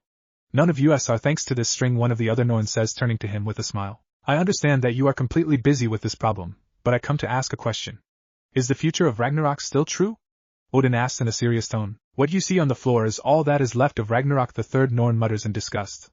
They spent millennia creating it, and this one stupid string made it all crash. What the Helheim, Odin mutters with his one eye wide in shock. We are going to have to contact her, the second says, getting the other two to look at her like she is insane. Her? No. No. We absolutely can't. We will never be able to live this down. The first yells in anger. But we need to spin a new tapestry. This stupid string isn't letting us do so with any efficiency, the second retorts. Who is her? Odin asks curiously. He didn't know the Norns had anyone to contact regarding the fates of the Norse. Fate, the third murmurs. Odin scrunches his eyebrows in confusion. Fate? But don't you control fate? No one controls fate. It does what it wants. Fate is the crystallization of the concept of fate. Just like Ophis is the infinite given form, we merely are allowed to shape the fates of gods and men at its discretion. Basically, we are its subordinates, the second explains to Odin. Odin is shell-shocked. He thought the power dynamic was the other way around. He has never met fate as it is a recluse. To think that fate actually controls the Norns and by proxy the Norse faction, it must be immensely strong. To call her is so embarrassing, the third says. It must be done, the second retorts. She creates a magic circle and speaks in hushed tones that Odin can't quite hear. Not even a second later, a magic circle appears and out pops a 16-year-old purple-haired girl with Beats by Dr. Dre covering her ears, wearing baggy gray sweats and a juice box in hand. Her golden eyes look about lazily as if she is bored of everyone and everything. Why did fate take this look? She is genderless, but wow, is she gorgeous even in sweats. If only she ages herself a couple years. Fufufu, Odin thinks to himself perversely. What's up? The girl says and proceeds to take a sip from her juice box. The three Norns immediately kneel in her presence. Fate-sama, our tapestry is ruined. An orange string that we cannot spin is currently on the loom and resist our most ardent attempts to corral it, the second Norn tells her. What's that have to do with me? Fate asks with disinterest, though her eyes were scrutinizing the orange string. The first Norn gets a bit angry and yells, we were hoping you could actually do something for once. You sound like war. I did something and Death scolded me afterward. I shouldn't have killed off the biblical god because war told me to, or so she said. Death laughed at the irony of it causing the war to cease, however. War wasn't happy, Fate says while sipping on her juice box. Her eyes still haven't left the orange string. Odin gasps in shock. The biblical god is dead? No one had seen him in millennia, but he never ventured outside of his heaven and always sent his angels as emissaries. This changes everything. Fate walks over to the orange string and puts her finger on it. She gasps slightly and runs her down the entire length of it. Her once bored eyes now are shining with curiosity. Most curious. There are very, very few strings like this. I guess I'll have to weave it myself, Fate speaks out loud. Each Norn gains wide eyes at that remark. To their knowledge this has never happened before. Using her power, Fate gently coaxes the string from the loom and it curls up in her hands. Her eyes go back to being bored as soon as they look away from the string. Don't spin anything until I put this string into my personal world tapestry. I'll also tell you what to make. Is that clear? She says with her authority laced in her tone. Each Norn nods their head dutifully. Fate disappears and each Norn rises off the ground. Odin starts backpedaling out of the root grove. Wait, Odin. Surely, you don't think you can get out of here without giving us something in return for our advice? The first Norn says with an undertone of danger present. What advice? I asked if I should divorce Freya and no one said anything about it, Odin answers back warily. You can divorce her. Now as to payment, the third says. Odin gulps. The memory of the biblical god being dead, your wisdom, or your groin. You choose, the second Norn finishes. All in all, it was a pretty easy choice for Odin to make. Now he has to climb back to the top, missing out on the best kept secret in the supernatural world. Of course, he doesn't know that. Valachan, I need you to come here, Naruto asks just as she finishes up training her magic. She hardly has any magic left to cast a spell if she needed to defend herself, but she doesn't mind in this safe environment. Besides, it's the best way to gain reserves. She walks over to him, wiping the sweat off her brow. Working with fire magic, specifically fire dragons, can overheat her easily. Why are you pretty much exclusively working on fire magic anyway? Albion questions. Because Sensei is constantly working on his fire jutsu/magic. She responds. Albion's sweat drops at her childish response. You do know that he has his clones working on other things as well, right? Yeah, I do. But he is primarily working on fire, as you can see by those clones exploding while trying to add fire to the Rasengan, so I decided to as well, Vala says. Albion gives up. His host can do what she wants with that training schedule that she has. What is it you need, Sensei? She asks as she cutely tilts her head. Well, I noticed after that fight we had that, while cool, it is inefficient to have to take our weights off in battle. I had a clone adapt a seal that we can draw on our bodies to simulate the effect of weights, and it will make the weights spread out across the body, Naruto explains. Therefore, I need you to strip as it has to be drawn all across your body. Sorry about this, Naruto says. No need, sensei. It doesn't bother me at all, Vala says as she quickly takes off everything. The cool air of late autumn makes her get goosebumps as she bears all. Naruto immediately sets to work, drawing lines all across her body in quick and efficient strokes. She is always amazed by how precise and fast he is when drawing seals. A couple of times she feels ticklish, but she doesn't dare move in fear of ruining it. Located right above her heart, he draws a swirl and the number 5. He channels his chakra through her, causing her to gasp at the strange, yet warm feeling rushing across her skin. Suddenly, she feels as if she has her weights on again. How does it feel? Naruto questions. It feels like I have my weights on. Good. The only problem is that you need to channel chakra to release the seal, so I am going to have to be the one to do it. I will have to start researching how to make magic-based seals. Sorry, Naruto says. No, don't worry, sensei. It won't be a problem if you are always with me, Vala says with a shake of her head. Alright. My turn, Naruto says as he creates a clone. He strips as Vala puts back on her clothes. Vala looks at him, her eyes drinking in that of her 18-year-old sensei, and widen as they see the huge scar right where his heart is. She can't believe that he survived that. Her eyes then turn southward and blushes slightly at seeing her sensei's junk. She watches as the clone quickly draws the lines all across his body and the spiral with the number 50 in it. She can't believe her sensei is that much stronger than her. He gets dressed and dismisses the clone. He looks at her with a gleam in his eye and she slightly gulps. Her sensei can sure be scary. You ready to spar, Vala-chan? She nods her head without hesitation, ready for yet another torture session. So Vala-chan, I am going to Tokyo tomorrow, Naruto says as he sips at the soup in front of him. He hears something snap and looks up at the blank face, but the broken spoon in her hand displays her anger. She really hates Naruto traveling, even when she is with him. He honestly thinks that if she could, she would have locked him up here forever. Do you want to come? He asks and her fists slowly unclench as she nods her head. Yes. I would like that very much, Vala says quietly. You should know by now that I am not going to abandon you. You're a precious person to me, Vala-chan, Naruto tells her. Vala flushes slightly in embarrassment. I know you won't, sensei. Still, I don't want anyone to take you away from me, Vala mumbles out. Relax, Vala-chan. That isn't going to happen, Naruto says reassuringly. Naruto's phone goes off in the middle dinner. Naruto gets up and goes to answer it, as not many have his phone number. Hello? Naruto asks. Hey Naruto, it's me, Azazel. How are you doing? I am good, thanks. What's this about? Need your first favor? I know, not yet, ha ha ha. I just thought I should give you a heads up. Freya came to the Grigori and asked me for your location. I told her as I was hoping to get on her good side and possibly woo her, but it didn't work. Anyways, she will probably be there soon. Have fun tonight getting more source material, you lucky bastard. The call ends and Naruto looks at the phone in bewilderment. Why the hell would Freya be asking for him? Yeah, they spent a night together, but that's it. Sensei, what's wrong? Vala questions as she sees the look on his face. Apparently, Freya is coming here, he says, and he hears another snap as Vala just broke yet another spoon. Seriously, what did the spoons ever do to her? Vala takes a few deep breaths and examines her options. Obviously, that bitch is coming for her sensei to take him away. That is not allowed to happen, but she can't beat Freya in a fight and Naruto won't fight her without reason. Option 1. Convince sensei to leave with her right now, but she doubts that will happen as he is curious. Option 2. Lie and try to make sensei mad enough at Freya to fight her. That option is out as it will be seen through and ruin her relationship with sensei. Option 3. Try to assert dominance over Freya through conversation and make her realize sensei will never be hers. Guess it is option 3 for now. One day I'll beat that bitch into the ground for what she tried to do, Vala thinks to herself. A knock on the door draws their attention. Naruto makes his way over there with Vala right on his heels. He opens the door and lo and behold, Freya is there in all her usual glory. Hello darling, she purrs out, getting Naruto's eyes to widen in shock. I have come for you. She walks right into his home, brushing past both of them with a sensual strut. Freya, what are you doing here? Naruto asks, as he shuts the door behind him. Freya tilts her head cutely with confusion on her face. What do you ever mean, darling? I came here so we can be together, of course, Freya says happily. Now let's celebrate by going to the bedroom. Naruto gets a small perverted smile on his face as he thinks back to the night they spent together. She certainly knows what she is doing. Then he grimaces as to exactly why she knows. Freya, Vala-chan and I are eating dinner right now, so I can't humor your request, Naruto informs her, and Vala gets a small smile and hugs his arm to her chest. Freya, for the first time, looks at her with narrow eyes. Weren't you a small child before? She questions as Vala, even though she is 14, looks like a developing 16-year-old now. I was, but I have my devil genetics to thank for this. Apparently, we go through puberty pretty fast to get our seductive bodies, Vala says with a small smile. Still, she frowns at Freya's much larger chest size.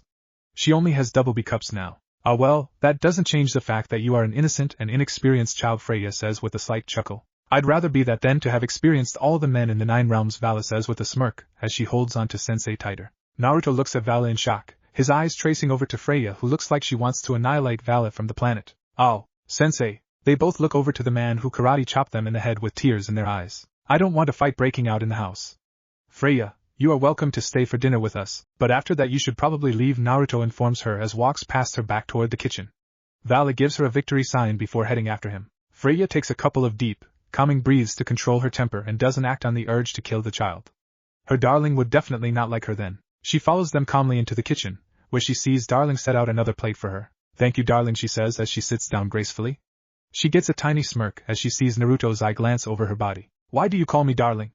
Naruto questions as he begins to eat some of his steak. Vala listens on intently as she chews her food. What else would I call a man that can make me feel the way that I do? Freya responds back. All we did is spend a night together, Naruto says with a slight blush. Talking about his sex life, especially in front of Vala, is weird. Exactly. The best night of my life. Freya proclaims and Naruto's blush intensifies. That is quite the compliment. Thank you, but I don't think that means I am your darling, Naruto stammers. Oh, but you are, Freya says with a gleam in her eye. She reaches out and grabs his hand, another utensil snapping in Vala's hand. The nights here must be so lonely with only your disciple. Maybe I could help out with that, she says seductively. Naruto gulps as the last time he had sex was with her. It's not like they are in a relationship or anything if they do, right? Sensei, didn't you say that Freya has to leave after dinner? Vala asks neutrally, but the tenseness in her body betrays her tone. Come on, Sensei, I promise I will be good, especially to you, Freya whispers huskily with lust clearly in her tone. Alright, Freya, you can stay, Naruto says, getting a happy squeal from the goddess. Vala stands up abruptly. I am going to bed, Vala says and runs up the stairs. Naruto makes to follow after her, but Freya stops him. Don't worry about her, darling. She will be fine tomorrow, Freya tells him. Naruto glances up the steps, but he brushes away his concerns. Vala is a strong girl and she knows he isn't going to abandon her. Naruto looks back to the goddess, who has since removed her clothing and closes the distance between them. Why don't we get started right here? Freya says before she captures his lips with her own, relishing in their soft feel. Her tongue slips into his mouth, starting their mini battle, till she ultimately wins out, her superior experience giving her the edge. She pulls back, with lust shining in her eyes, and rips the clothes from his body. She gets a naughty grin as she feels something poking her in the leg. It seems someone is eager, Freya says as one of her hands grips the object firmly, as she stares directly into her darling's eyes. You have no idea, Naruto says before he hungrily captures her lips. Grunts and sounds of pleasure echo through the entire house that night. Nobody got a single wink of sleep. Vala walks down the stairs tired. When she ran up to her room last night she was angry. Angry at the goddess trying to take away her sensei. Angry at her sensei for letting her spend the night. Angry at everything. She knew that they were going to fuck and it meant another opportunity for that bitch to steal her sensei. She soon heard the moans of pleasure from Freya and the grunts of her sensei. She heard them shout and the smacking of flesh together. Those sounds rapidly ate away at her anger until it left something else in its place. Arousal. She was aroused by her sensei fucking. She had never really considered her sensei like that before. She knew she loved him and was extremely possessive, but as a potential romantic interest? No, the thought had crossed her mind. She is only 14 years old after all. Still, once the thought of her sensei like that got implanted in her head last night, she couldn't stop imagining her as the one being fucked by her sensei, her screams instead of Freya's. It made her arousal go to new extremes. She needed a release, and so, last night Vala discovered the art of masturbation. Damn her devil genes. Afterwards, she spent the rest of the night thinking about her sensei. Would he accept her feelings? Does he feel the same way? Can she make him feel that way? Thoughts like that made any escape to sleep impossible. In her mind, she had already disregarded the age gap in her young age. He is only 4 years older than her, which in the supernatural world is extremely close. Hell, Freya is thousands of years older than her sensei and they still did it. Her body is nearing that of a fully grown woman and already looks 16, so she doesn't have to worry about that. Besides, sensei is hers. She will do with him what she wants. Still, she wants his affection back. So, the main problem is going to be making her sensei look at her as a woman and not as his student. She has no idea how she is going to do that. Flaunting herself in front of him? Be direct and kiss him? As she gets to the end of the stairs, she sees Naruto and Freya already at the table eating breakfast. Both look like they have a slight afterglow from last night. The first thing she needs to do is to make sure that Freya doesn't get the chance to steal his heart. Even if that means certain sacrifices have to be made. Hatchling, you do know that powerful men usually have many mates. It's how the supernatural world works, Albion says. I didn't, to be honest. I will have to think on that too, Vala thinks to herself as she sits down. The battle for Naruto's heart has just begun. You okay, Vala? It looks like you didn't get enough sleep, Freya says innocently, getting a scowl from Vala. Naruto, meanwhile, blushes as red as a tomato. Sorry about that, Vala-chan, Naruto says as he nervously rubs the back of his head. Kurama is howling in laughter inside him. It's fine, sensei. Are we still going to Tokyo? Vala asks as she fake yawns. She needs to make her sensei feel bad and then she can get him to do whatever she wants, like leaving Freya here. Of course. I am always up for traveling. Naruto says happily. Maybe one day you would like to come see my realm? It's very beautiful, Freya asks with a smile. Yeah. We would love to, right, Vala-chan? Naruto says. Sure. Though we have to still get in our practice, Vala says, wanting to delay that trip as long as possible. Well, darling, I unfortunately have to go back and manage my realm as I have spent a long time searching for you. They are probably getting nervous and such. I will be back when I can, Freya says as she gives him a soft kiss on the lips, winks, and leaves via a magic circle. The sight of Freya leaving brings a smile on her lips and she voraciously eats the rest of her meal. She stretches her aching muscles and realizes that she doesn't feel hindered when moving anymore. Sensei, I need you to raise my seal level, Vala says, and she takes off her jacket and maroon t-shirt. She is wearing a lacy brow that definitely shows off her assets. Naruto nods and takes out some of his ink. He channels chakra into her, causing her to shiver, and the seal releases. He paints on 8 and reseals it. She worked her ass off to get through levels 5, 6, and 7 the past 2 months. She pouts as he doesn't so much as even ogle her for a second. Hatchling, his view of you is of a 14-year-old, and a disciple. That isn't something you will change easily, Albion says. You are going to support me in pursuing him? Vala asks a little surprised. I have had many hosts before you, Hatchling. Both men and women. They all had partners before. Some of them had harems. A couple of those were women. I don't judge. You are my host, so I am going to support you all the way. I only want sensei. There is no need for anyone else, Vala vehemently says. You may think differently one day, Albion comments before going silent. Vala rolls her eyes at that comment. As if, you ready, Vala-chan? Naruto asks. Yes, but don't you need to make your clones? Already did when you were talking to Albion, Naruto says with a chuckle. Vala blushes in embarrassment as she was unaware of her surroundings, the one thing her sensei has been torturing into knowing. Well, let's go, Naruto says and teleports them to the outskirts of Tokyo. He looks around and finds that it mostly the same as Berlin. Tall buildings dominate the landscape with little in the way of nature. He wouldn't ever want to live here, but he doesn't mind visiting. As they walk down the street, Vala grabs his hand, intertwining it with her own. She notices several of the looks sent Sensei's way and has to withhold herself from sending Ki at them. She also gets a couple looks her way, but she just moves closer to Sensei. Where are we going? She asks as she squeezes his hand for attention. Not sure, honestly. Let's just walk around, Naruto says while shrugging. They walk around for a couple of hours just looking around, a bit of shopping as Naruto wanted to get a kimono, orange of course, and Vala grabs a deep blue one, and eating various things. Vala enjoys everything immensely as she gets to spend time alone with her sensei in a date-like scenario. Soon they reach an area with many different people dressed in really strange clothing. On the billboards, they see ads for anime shows and manga with those characters wearing the same clothing. Naruto looks on amused and vaguely interested, as there were several comics back in his world like that. His eyes land on a huge billboard and he drops his jaw. Vala feels him stop and looks at him curiously. What's wrong, sensei? Naruto points at the giant billboard with shock written all over his face. That's Seraphal Leviathan, he says. Vala looks up and sees the childlike image, but she is definitely an adult with her chest and the panties showing. She is wearing her pink magical girl outfit, giving a wink to everyone. Vala privately admits that she is extremely beautiful, maybe even rivaling Freya. That horrible, horrible outfit, Naruto says with a shudder. How the hell can a leader wear that? It seems she stars in a popular magic girl show, Vala says as she reads the ad. No doubt. She can actually use magic, Naruto comments. It reminds him of his time in the land of snow. Getting his first kiss, the one with Sasuke, did not count. From Koyuki was certainly memorable. Well, I am certainly glad that you ran away, Sensei, Vala says as she hugs his arm. I would probably be dead or worse without you. Yeah, I am glad I didn't stay too, he says as he ruffles her hair. I am going to throw up here, Kid Kurama says as he gags. Shut up, you fuzzbutt. We were having a moment there, Naruto yells in his mind. Whatever. Wake me up if anything interesting happens, Kurama says as he goes to sleep. Naruto rolls his eyes at his lazy friend. Pretty much all Kurama does is sleep. In fact, Kurama once told him that he slept for 50 years. Come on, Vala-chan. Let's get out of this area. I'd rather not see any more photos of her dressed like that, he says and quickly drags her out of there. A couple minutes walk away, they spot the shrine Sensoji to Kanon, a goddess of mercy. They were about to walk onto the grounds when they both get a shudder up their spines. Naruto's instincts tell him to be wary of the area in front of him. Hey Vala-chan, did you feel that? Naruto asks. Yes, sensei. It felt like that one time we went around a church, Vala says. I didn't know it applied to other places of worship as well. I guess we shouldn't go in, Naruto says with a small frown. It was the first cool building they had found in the city too. Are you sure, sensei? I don't mind, Vala asks. Naruto thinks about it for a moment. No, we shouldn't. It might be taken wrong and start a fight. I'd rather avoid a needless one for now with you here. Sensei, I can protect myself, Vala pouts. Yes, you can, my little disciple. Still, you are inexperienced, and that kills as many people as anything else, Naruto says sagely. I fight you every day.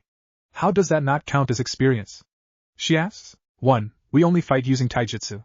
The reason for this is that a vast majority of fights will devolve into this type of fight. You are certainly getting better, but against people that could potentially be hundreds of years old, it's not nearly close enough. You are also young and your strength isn't fully developed. We also haven't developed your own specific fighting style yet. 2. We aren't fighting to the death. There are some lessons that you can only learn in these types of fights. 3. You haven't fought against someone with abnormal abilities yet. I would have died when I was 13 from one of these people, if she hadn't been kind-hearted. I can replicate this, but again, we have been only fighting with taijutsu. Oh, Vala mutters as she doesn't know how to argue against that. Don't worry, I have a plan. We are going to stop your physical training in the morning soon, and use that time in sparring with taijutsu. Continue with our magic practice. Finish with you fighting against a variety of abilities and power levels. We will also be hunting down strays for you to kill and any bad fallen or devils we can find, Naruto informs her. That sounds like a higher version of torture, Vala deadpans. So instead of her getting her ass kicked for 3 hours a day, it's going to be for 7 hours now. Yup. Nothing you can't handle, Naruto says with a smile. She gives him a fake scowl, getting him to chuckle. So, can I use my sacred gear then?